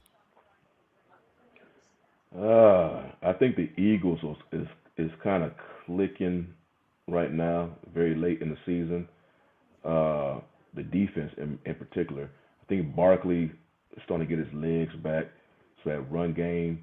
49ers defense definitely hasn't been the same since they lost their two best players on defense. Robert Saleh has been doing a pretty decent job with them, given with the weapons he has available. I think the defensive injuries, though, may prove to be a little bit too much. Now, I think Brock Purdy has been playing well, besides his last game for Seattle. I think Brock Purdy may do what he do to keep San Fran between him, Kittle, and CMC. They're going to do what they do to keep them in the game. But I think just Philly's run game, I think, may be the determining factor in this game. Gotcha. Coach? Man, I'm taking Philadelphia, man. Again, coming to that cold East Coast, and, Hollywood team, and it's gonna be different, man. Philadelphia, I think they they still the Super Bowl champions, and we still haven't seen that breakout game. This is a great time to sort of incorporate that running game. And Jalen Hurts is going to have to be, rising to the occasion. I don't think San Francisco, they don't do well in cold weather, man. So we'll see. They're going to shut McCaffrey down, and it's going to be a long day for him. Yeah. Actually, Shawnee, you put it out there. We're going to take a small break. We got breaking news. All right, so NBA trade, Hawks trade Trae Young to the Wizards for C.J. McCollum and Corey Nispert. Interesting. We haven't talked a lot of NBA, but I just wanted to put that up there. But we can certainly chop it up. Certainly next week or whatever. We come back to that. But I just want to. So thanks for dropping the breaking on that. But certainly back to the picks. Dante, on this game here, who you got? I wish both teams to lose, but that's impossible for the playoffs. There's no way I'm picking Philly. I will say the only thing that gives me pause in picking the 49ers is their secondary has been an issue, and obviously they don't have Fred Warner and they don't have Nick Bosa. But what I will say is with Robert Saleh, he's kind of been able to figure it out. They've got guys like Alfred Collins, the rookie they got out of Texas, that's been real good for them. And I think it's going to be kind of difficult for them to stop if he's healthy, Kittle. For them to stop Kittle and for them to, and then obviously Christian McCaffrey being able to get the ball in a lot of different ways. I'm going to go with an upset pick to say the 49ers. I don't know if they can win it all, but I do think, hey, they come into Philly and upset, like I said. The rest of the guys, when you could have went for the number 2 seed. Now I know Philly's philosophy was, hey, we just trying to get into the dance because we're the champs, and we're just going to go get things going. We'll see if that philosophy works out. I think the 49ers come out with the win. Gotcha. Like I said, I think I'm going with the Eagles and Jalen Hurts. And I know, Dante, you weren't here, but before we go on to the next game, the key game in my view, any words on you? I know you're also a member of the Lamar Jackson fan club. I asked the question at the beginning of the year, how many excuses are you going to give him? Now, Shawnee gave about 25 excuses for Lamar Jackson. Anything you want to say on this matter, since I know you're also a member of the club here, just to put a bow on this season. What I will say is we'll have a conversation one day. There's some things about Lamar Jackson that I'm not in step with the other fans of Lamar Jackson. There's some things that you look at, it's like, But what I will say is this. Obviously, he lost the playoff game. I mean, he lost a game to make the playoffs to play in. He did lose that game because you win and lose as a team. But I will say when there was times to make big plays, he made them. Hey, you miss a field goal. That's why I always say you don't want to put it in the hands of the field goal. I'll say that he is in the standpoint of if he was in the playoffs, I would say I have the same pressure on you as to have the same pressure on Josh Allen. You've had the behemoth in Mahomes standing in your way, and now he's eliminated from the playoffs. You win this game, you get a whole playoff game, you get some momentum and get in. This is extremely disappointing, and this is a crossroads for him in his career, in my opinion. That at this point, you have to be able to make it. And I know that I have the same type of critique of Dak Prescott. And people say, well, if you're an elite quarterbacks don't miss the playoffs. They don't miss the playoffs. Hall of Fame guys don't miss the playoffs. When you look at it, there is one quarterback that did miss the playoffs in the prime of his career, 3 straight seasons. And then actually he went 7-9. His name is Drew Brees. So it can happen, but that's normally a structural issue in which something's not right with that roster. And to me, I don't care what's going on with the roster. You got to be in the playoffs, Lamar. That's why Harbaugh needed to leave, because it's like the message is stale. Lamar, with a quarterback like Lamar Jackson, I think he's just now getting ready to enter the 30s. You got to be in the playoffs, multiple time MVP. You got to win a Super Bowl. It's tough. It's tough. It's got to happen. Obviously, you can explain the reasons. You got to win it. Same pressure for Josh Allen. No Mahomes You got to go win a Super Bowl, buddy. Gotcha. All right. So key matchup, certainly for guys, we take this very personally. So obviously, actually, we got another game here. We got certainly Jacksonville and Buffalo. Again, Buffalo, again, they got the best running attack, I think, certainly going on, at least the best running back, certainly in these playoffs. But again, Jacksonville's been playing very well. And again, I already said earlier, I got to give it up to their quarterback. I thought, certainly a couple years ago, I thought he was overpaid, gave him $250 million. But certainly Trevor Lawrence has certainly earned his money this year, and they're playing very well. So, again, who do you guys like in this game? It'll be in Jacksonville. So, again, weather won't be a problem here. So, again, who do you like in this game? Let's start with Dante and work our way up this time. I'm going with Josh Allen. Josh Allen, I'm calling him to win this one. You're going into a place that, hey, it could be, decent environment, going down to Duval. Shout out to the Jags. I know they're happy for what they did and what they accomplished and had a good turnaround, but I think offensive weapons aside or whatever, you got a good running game in Josh Cook. Also, Allen is a runner too. You got the tight ends. They're healthy with Kincaid, and I forgot the other one's name. You gotta win this game and make a run. Gotcha. Coach? Dante, I'm gonna go with Jacksonville, man. They playing the best team ball that I've seen. I don't think none of us picked them to sort of be in the position that they are. And the fact that, this is Buffalo's best time to come out of the AFC. They done fought Mahomes for a few years. You done overcame Jackson. So now you have to show that you the big dog. But Jacksonville, to me, I think Buffalo might overlook them. They get down that Florida weather, man, and Jacksonville going to be ready, man. I think that's going to be a hell of a game right there, too.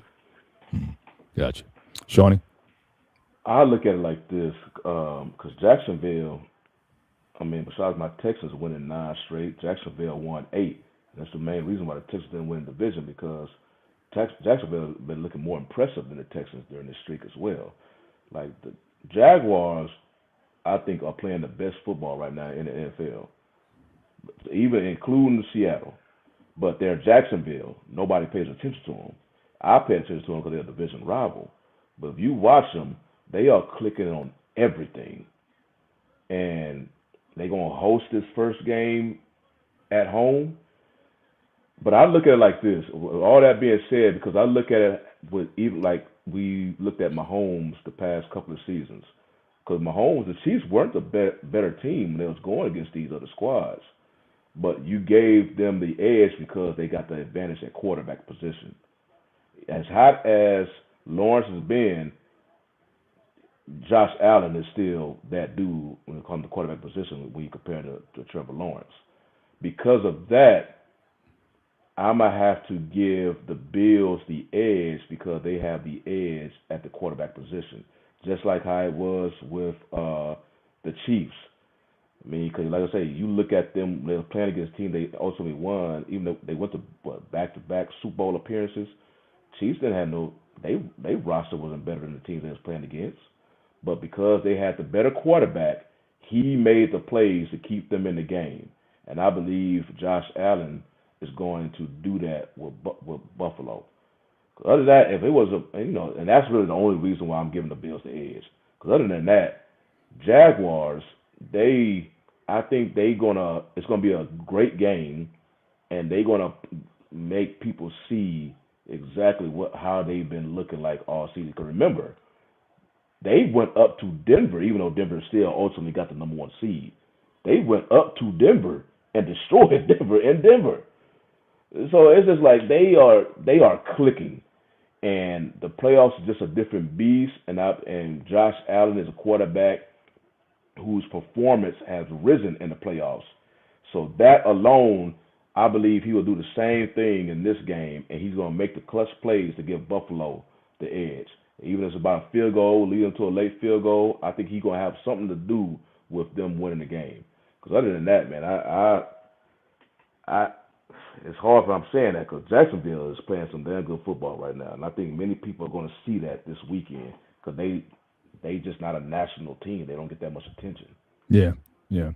Yeah, I think I'm going with Jacksonville also. I think just on both sides of the ball, I think they're the better team. And they got probably already the best kicker in the NFL if it comes down. This That guy's kicker is booting the tough. 65, 70-yard field goals. So, he's going to be formidable in terms of the should it come down to that. Cam Little. So I just think that Buffalo again, offense can be spotty. They've had some bad losses this year against teams. They lost to Miami early on, even though I know it's a division game. But I'm just not seeing the consistency game in and game out from those guys. And to the last guy's point here, Josh Allen, his legacy's on the line also. What has he won at the big spot? Now you can make an argument to say, well, Patrick Mahomes, just like Michael Jordan, stopped a lot of teams from going to the NBA Finals. You could probably make a similar argument about Mahomes, but he's got no Mahomes this year, and now you got Trevor Lawrence. But I just think that I think the team is missing something. And I think, again, Jacksonville, I think they're the more complete team. So I'm going to expect those guys to certainly to win it out. Now, again, Prince, I'm going to hold your comment towards the end of the show, so I'll make sure I come back to it certainly on the hockey end. But I promise I will give you something on the hockey front. But the key matchup of certainly of this week, and again, obviously we got the Houston boys here on the show, and the Steelers. Now, again, I'm going to use some reverse psychology here. Obviously, Houston's got that hellacious defense. They got the two best edge rushers, certainly NFL. And even though it's a home game for the Steelers, as you guys know, Mike Tomlin hasn't won a playoff game since 2016. And so I'm going to use some reverse psychology here. I'm going to pick the Texans to pull the upset out. I know, certainly the offense of Houston might be a little suspect, but I can easily see in this being very similar to that Cleveland game, maybe being a 13-10 game or something like that. So I'm going with Houston for the upset in this game, that top defense in the NFL against the Steelers. And then I'll hear once again the fire Mike Tomlin chant. So that for some reason I can't live in just having a nice win or what have you. So I'm gonna go with that that reverse psychology and see if it works this time. I'm gonna ride this out. But Shawnee, your thoughts on this game? Again, as you said, 9 in a row by Houston. They're one of the hottest teams in the NFL. So again, how do you see this coming on? Only thing, as great as the defense has been all season, because I watch the team, I've been noticing some cracks. And they had cracks when they played against the Raiders. That's when Gentry went off. There was cracks when they played against the Cardinals. Their tight end went off on them. And then I saw cracks in the Colts game this past week because the starters started that game. And they played the first half, and then the backup played the second half. And they let a third-string quarterback come in there and give them work. So I've been seeing some cracks in that defense lately, but if they are clicking, which I think they will be because they're going to be amped up for this playoff game, it may be hell for Aaron Rodgers. Because the thing about the Texans, they can generate pressure with just their front four. They don't just send nobody else. And they're going to dominate that Steelers offensive line and give hell on Rodgers. And Rodgers, he going to have to figure out how to, because they got good secondary. So Stingley is going to be guarding Metcalf. So you're going to put that right there. He's going to follow Metcalf. And then they got Lattimore, the other corner, to do whatever he do. So, Steelers don't have the home field advantage.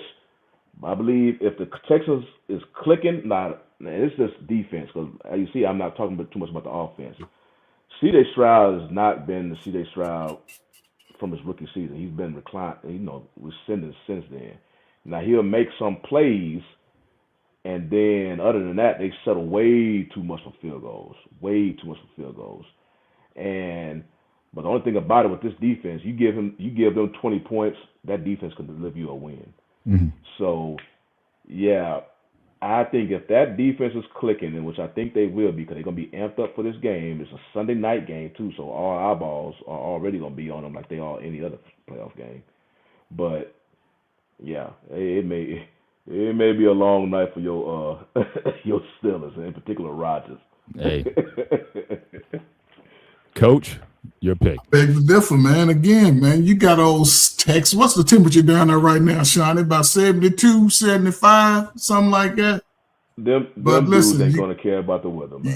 That it's defense okay. is not gonna care. It sounds good. You're going up in Pittsburgh, You say man. defense travels. Listen, you're going to Pittsburgh, man. You got to understand Pittsburgh has a defense, and to me, it's gonna come down to DK Metcalf. He's been out 2 games. He owed Pittsburgh a hell of a game, and he's gonna have to step up. And Pittsburgh just needs to run the ball and have a balanced attack, and because their defense is going to be there. But I think looking at it, I would say the Texans, but just because of location and who they playing against, because we still haven't seen the best of Aaron Rodgers. And the playoffs, man, it's a blank slate. I think Pittsburgh has the most experienced team, but I'm excited about the coaching matchups too. That's the thing I'm going to be looking at, because 2 brothers, man, and it's going to be exciting. So I heard that. Want to move to one more block before we move off the NFL. So again, I would say, even though he's Anton, you're gonna just like you said, I was bringing out the salt and vinegar on Lamar Jackson. I may bring out a little bit more salt and vinegar here. So again, congrats, certainly to to the pass rush from Cleveland. I'll just say that he's the all-time leading sack leader with 23 sacks. And however, Michael Strahan has something to say about the matter. It says, I hold the record for 16-game season. You can't compare records from 12-game seasons to 16 to 17-game seasons. So again, it seems like Michael Strahan is being a little salty, but honestly, guys, I kind of agree with this, because I might have been a little bit too young to see him in his prime. I still say to this day, O.J. Simpson is, to me, the legit 2,000-yard runner. I know Eric Dickerson has the record, and we all know about O.J. and the stuff that happened after the football. I get all that. But if you ask those guys, if you ask Eric Dickerson who the best was, he says it was O.J.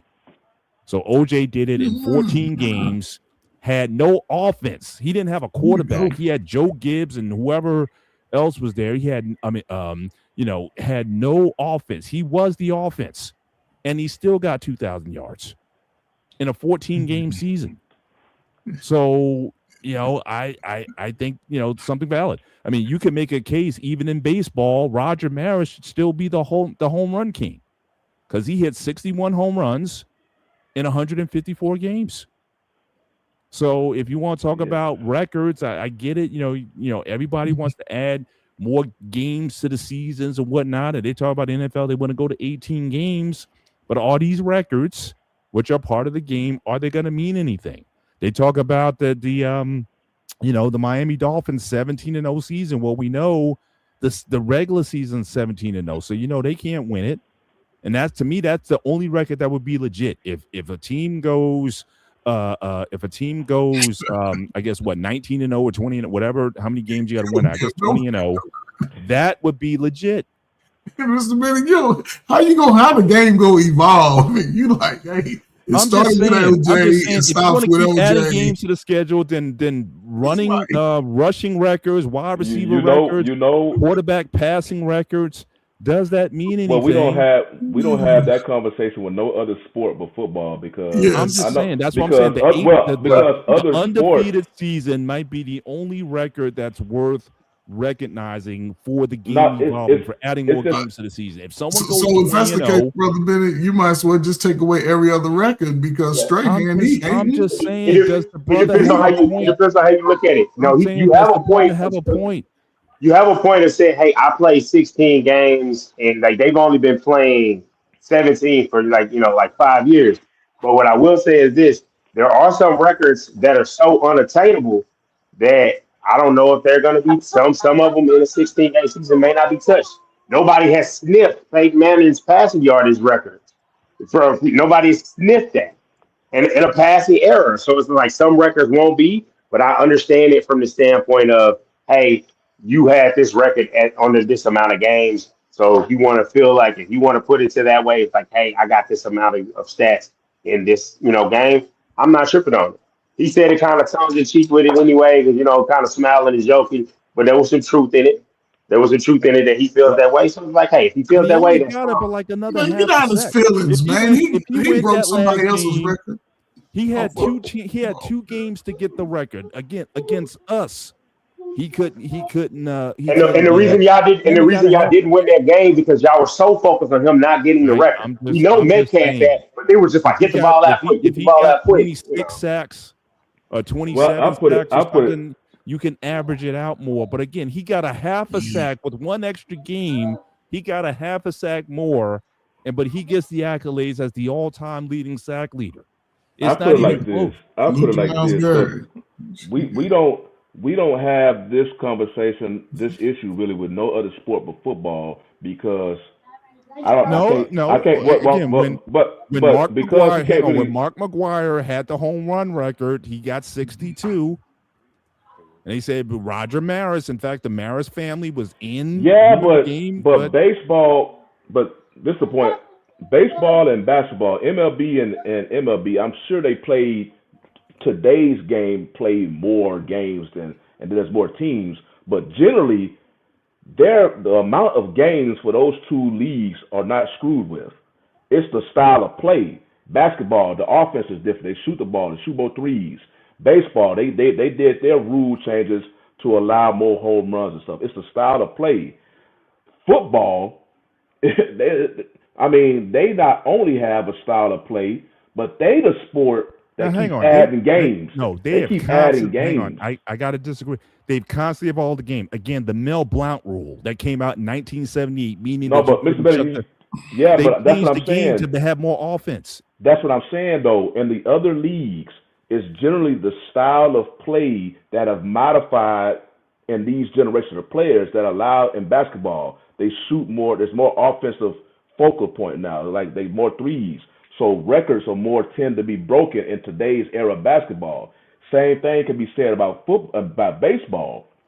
Generally, the rules and the style of play is what made like today's era, and both of those two sports threaten those records. And football, not only is the style of play like in the past, it used to be run heavy, but now it's pass heavy, and then the style with the defense and the stuff. But not only do they have to deal with the records, have to deal with the style of play changing, the NFL is the only league for the most part that has consistently been adding more games to their schedule. Now we at 17, we potentially may go to 18. So then this conversation, hell, Myles Garrett may be in Michael Strahan's shoes when they go to 18 games when somebody beat his record because they stretch out. So the NFL not only has changes with their style of play and the rules, they're the league that's consistently over the recent years keep adding games to their schedule to make it ultimately easier to beat these records. So yeah, the past players are going to have something to say. Oh, we did this in 14 games, or we did this in 16 games. Well, Myles Garrett, we might enjoy the record while you have it now, because ultimately when they go to 18 games, that's going to give another player one more game to beat your record. Mm-hmm. So it's just the other leagues, they don't really deal with that. They don't add games as much as the NFL do. They just change baseball the rules. Added 7 games, 154 to 161. Yeah, but that was like years. The NFL keeps doing this. They add they just keep adding. Like I said, they're going to add one more, we believe, very soon. Mm-hmm. So a lot of these records, you be like, well, okay, yeah, O.J. Simpson's record was still amazing to stand. The only record I say in the NFL that amazes me to this day is Jerry Rice's. This dude did numbers in a running era. Years. I mean, exactly. In a running era, he put up most of his numbers. I hear you, Dante. What are your thoughts on this, man? I don't think it's that much of a big deal. Like as far as the records, I mean, records are going to change. The NFL is going to go to 18 games, so people are going to say, oh, well, it's this record or that record. But I'm just more so focused on, hey, you get the record, I'll recognize you break it. Baseball, like I do. I saw the comment in there about Roger Maris and the home run king. I remember seeing, I think it was like a movie or a movie I saw on that. So like it was a big deal. But it's just like, hey, I understand it. You get your designation of winning and or any record or achievement, so you want to be recognized and honored. So I understand it. Yeah. I'm just saying, I mean, if you want to talk about best runners of all time, I mean, you talk about Barry Sanders, you talk about Walter Payton, you talk about OJ. I mean, even Eric Dickerson. It's just like all you see the highlights. These guys are just taking off or doing some crazy moves and taking off. Like, honestly, again, don't hate. Please, I mean, no disrespect for Cowboys fans. I've seen a lot of Emmitt Smith. Emmitt Smith never like dazzled me. Like, wow, I can't believe that. So he's a tough guy, played with a broken shoulder. Again, a compiler, had one of the best offensive lines ever, and compiled a lot of yards. But in my view, I wouldn't even call Emmitt Smith in the top 10 of running backs, even though he has the all-time rushing record. But I had an issue with that as a kid. I had an issue with that. As I've grown and mature, I can fully understand it. My only thing that I've heard this my whole life about this great offensive line, I want to know how many of those people from that offensive line are in the Hall of Fame. And if this offensive line was so great, why aren't they in the Hall of Fame? And how many Pro Bowls did they have before Emmitt Smith showed up? Because I've seen the things when they talk about the Great Wall of Dallas and things like that. That was a hodgepodge mix of guys. Like Nate Newton, shout out to HBCUs, straight out of FAMU. Mark Tuinei, may rest in peace. And the different players on the schedule. One of the Hall of Famers didn't come into like the end in Larry Allen. So it's kind of like that conversation. I hear it, I understand it.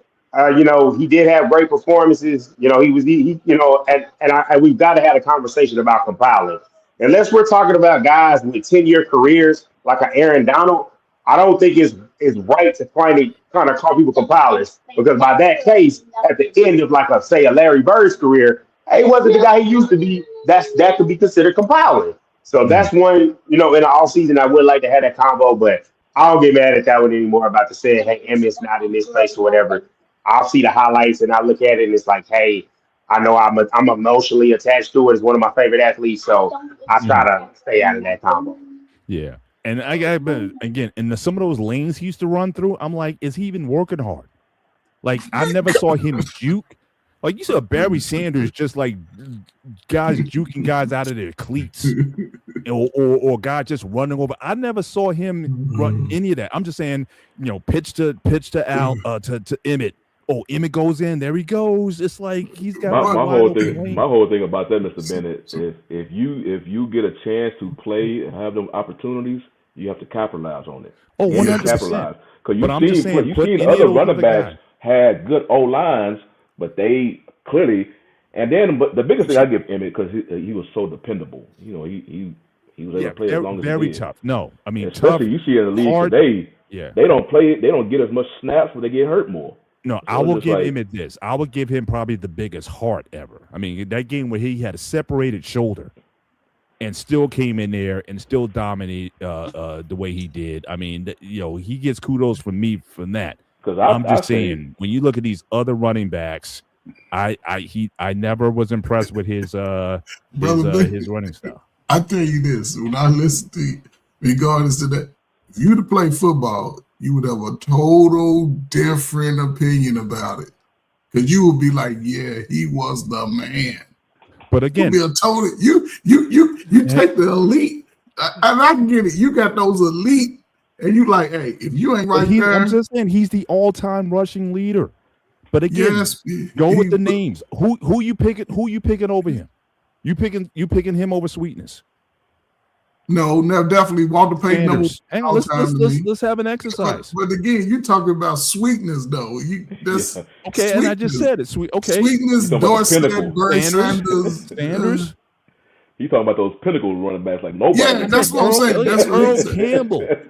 Campbell. Him and Earl Campbell, I would put right. Barry, I'm not gonna lie, I can't hold it anymore. Barry, the only one I put over him. I'm sorry, the other guys we got to stand in line because I remember Barry was good. Barry was going to get the record, but he went ahead and ducked out, retired early because the pitifulness of the line. I love. My thing is, I watched some of those older backs, and they were great. And because one of my favorite older backs was Eric Dickerson. That was one of my favorite old school backs where I was just like, man, the way he ran the ball was just amazing. And I respect his sweetness, respect to all, but like, nah, I'll put him over him. I can't really. I put Umeredith status to like the Jim Browns and them of the world, but I would say guys that played in like the modern era, I'll put Barry over him. I put it like this, Dante. That game, Derrick Henry had this past game, and in particular that game he had versus the Packers the week before last. People said like if you want to, because Jim Brown was before our time for the most part. If you want to see and get a glimpse of how Jim Brown was, go back and watch Derrick Henry versus the Packers. And remember, Derrick Henry ran for over 200 yards. That was Jim Brown. So when somebody put it to that, I say, well, if you get, because I can think if you put Derrick Henry back there, I think Derrick Henry would be successful. Yeah. But when somebody said that if you want to see how great of a running back Jim Brown was, just go look at how dominant Derrick Henry was in that game versus Green Bay. That can be your image of Jim Brown right there. If you tell me that was how Jim Brown was on a regular basis, because another player I'm thinking who had a short career was Gale Sayers.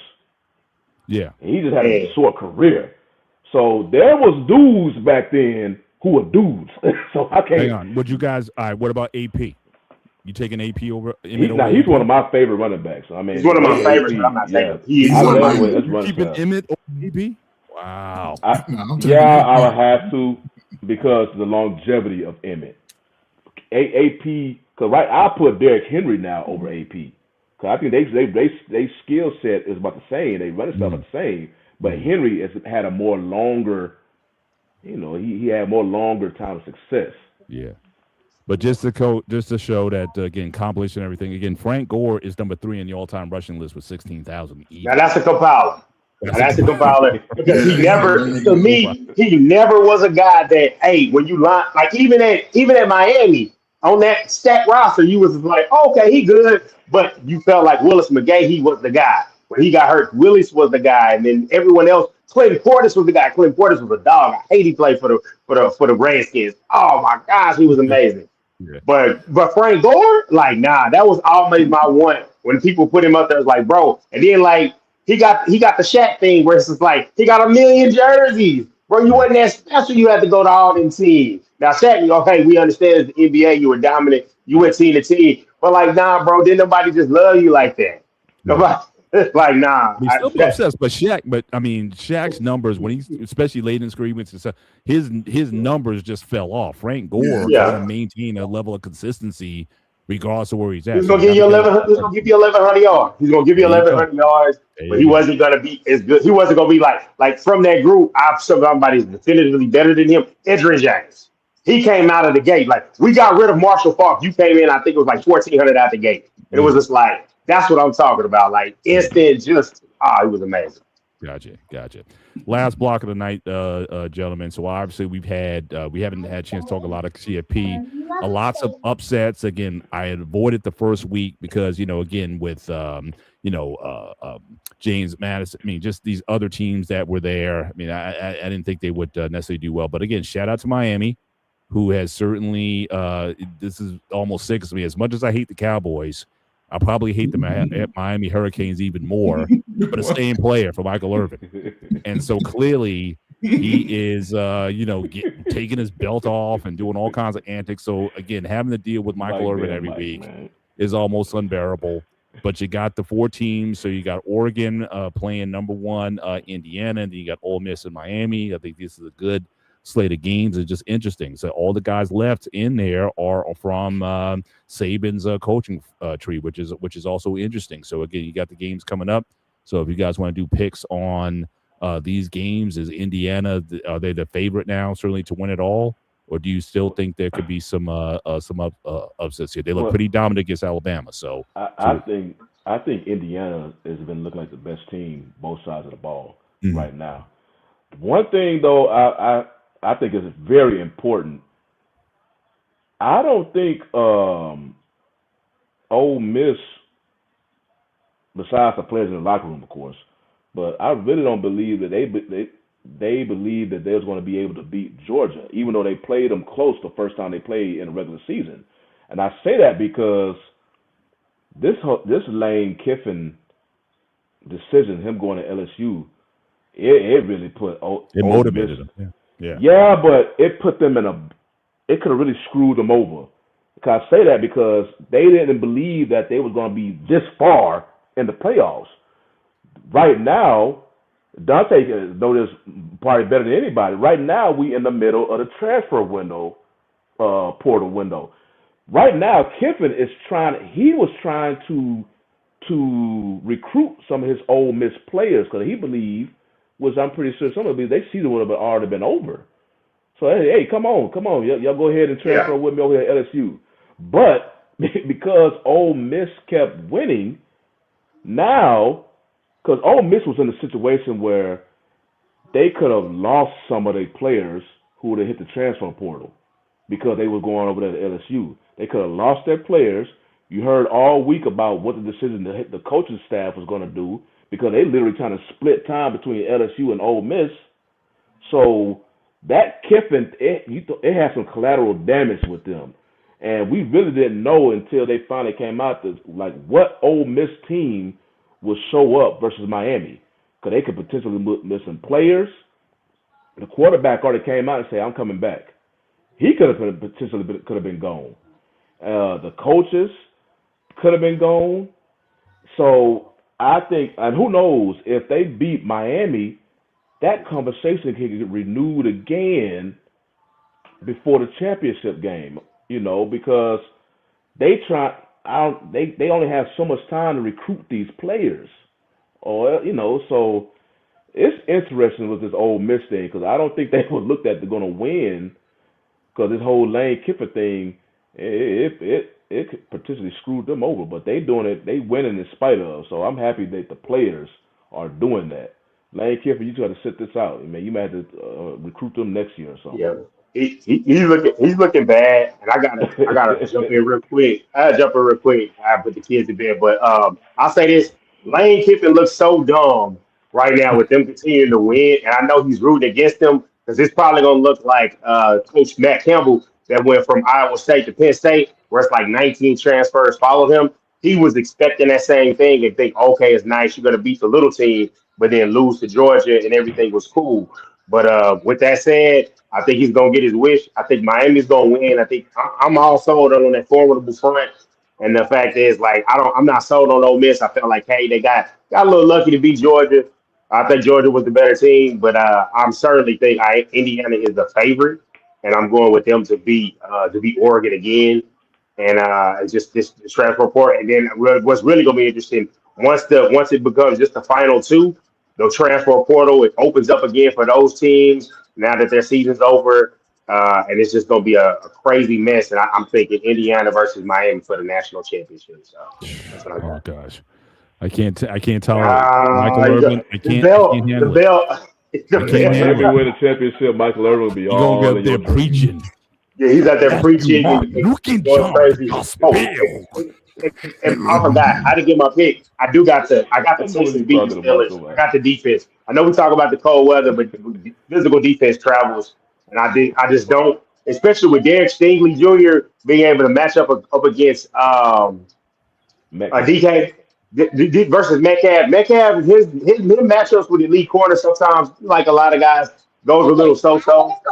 Obviously, I know he's got a chip on the shoulder for that suspension, but that's what I got in that one. So. But all right, fellas, I will catch y'all next week. Appreciate you, bro. Appreciate you, and we'll definitely see you next week. Good night. But we're going to wind down the show. First of all, I just want to acknowledge Cali Blue, subscribe to the channel. Thank you very much for and welcome aboard. We do this every Wednesday, 8 p.m.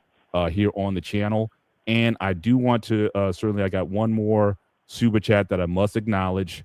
So again, from my guy Anton, who's always talking about we don't talk about hockey in these spaces, but I did have one topic for you though. But again, appreciate it, and not talking about the World Junior Championships. But Team USA has put out their rosters, all right, for the Olympic Games coming up. Now, again, I have no idea who these players are. Again, my hockey is off, but nevertheless, I just want to acknowledge. I wanted to kind of give you something. So you said we didn't go over hockey. I didn't add this during the show. I pre-planned this. I was like, I'm going to show Anton that I'm going to have a hockey segment. So again. But this is actually, I will get more into this because the one area where I really get into hockey is the world hockey, the Olympic hockey, not even the world championship stuff, but Olympic hockey. Ever since, Coach, you and I remember 1980. Do you believe in miracles? Yes. So I've always been sold on Team USA hockey. Heartbroken a couple Olympics ago when it was Team USA versus Canada for the championship. Actually, it was the women and the men.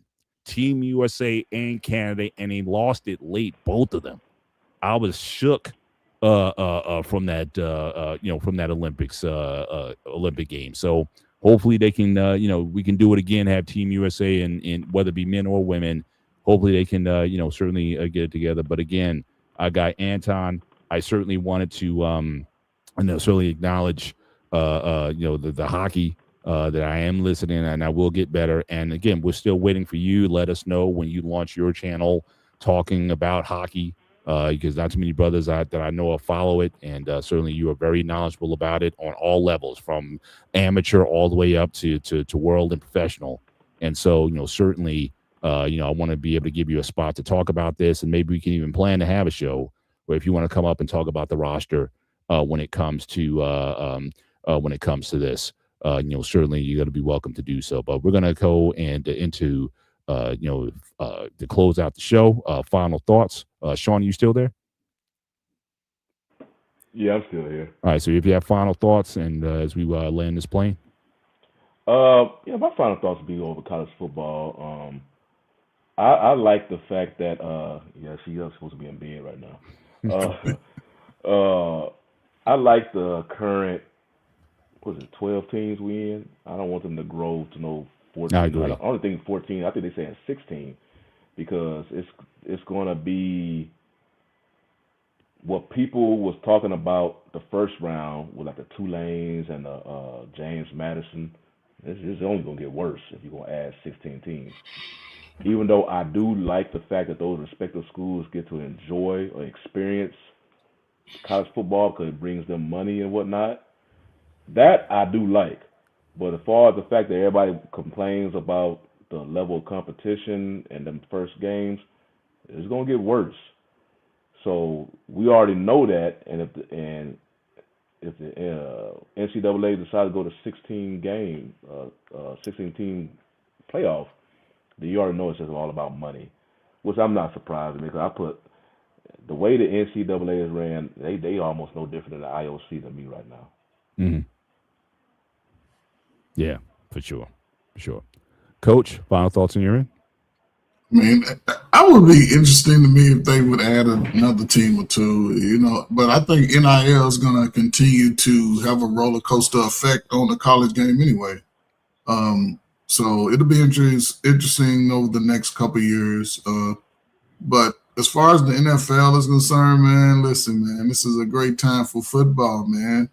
This is what y'all football fans like, so just sit back. If your team ain't in it, just be a neutral fan, man, and just watch a good game. I don't care if it's 3-0.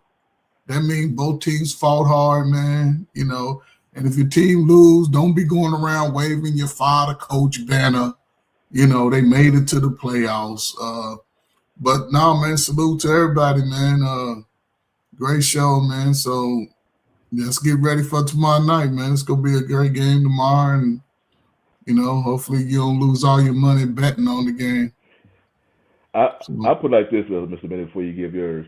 Coach has brought up a point, and I think it'll be good after the championship game in college football. By then, the NFL playoffs will be going, but we only probably don't have, 2 teams or what, Super Bowl time. We need to, now that we had a couple of seasons of this, I don't know if it's 2 or 3 seasons, we need to have a show discussing about the pros and cons of NIL. Okay. Because what I'm looking right now, it's a mess. It is. It's a mess. And I want players to get paid for their image, but I don't think we was expecting this. Right. Like this Well, I think what we're seeing now. My question is the college football playoff, regardless of how many teams that you put in it, is it going to be like the NCAA tournament for basketball? Which again, we've seen the decline in ratings. And let's face it, Indiana is a great story. Is them and Ole Miss in the championship? Is that going to draw any ratings? Yes. And again, it's all about the ratings. I don't know. Like I said, obviously we're going to have to see how this plays out.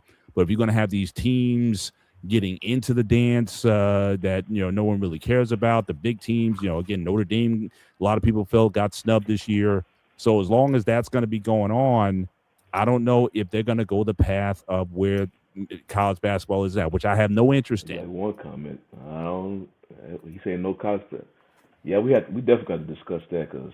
Yeah, that's my only concern with that. But yeah, we could definitely have a show talking about that, and so definitely looking forward to that. But I don't really have a closing thought. I think certainly a lot's been said tonight. But again, I would say certainly wild card weekend is my favorite time of the year in the NFL, hands down. That's where you go. You get coach. You get the 6-foot sub. You get some guys over, and you guys just spend all day just watching the games and whatnot. So again, this is what I truly enjoy, and so definitely looking forward to that. Shout out to my Steelers on Monday night. Hopefully they can pull it out. But again, that defense of Texas is going to be formidable. We'll see if old man Rodgers can pull out another one. But again, we appreciate you guys coming out. Thank you for the new subscriber to the channel. Thank you to Anton, as always, for the super chats. Always been a blessing to the channels. And again, it's always a privilege to share the floor with you guys, certainly every week. Really appreciate you guys, and just praying for your families, and so everything goes well with you guys. So for myself, for our guy Dante, had to drop off, for Shawnee, and for the coach, this is the One-on-One Sports Show here on the Black Men Unfiltered Network. For everyone else, and I don't think I have an actual video. I think BMU got rid of it. So I'm just going to do a hard in on this screen. So, I'm just saying it's not here. I'm looking for. I don't know what the outro is. It's not there, and I'm going through trying to end the show. So I'm just going to do a hard end to the show. So take care. God bless. We'll see you next time.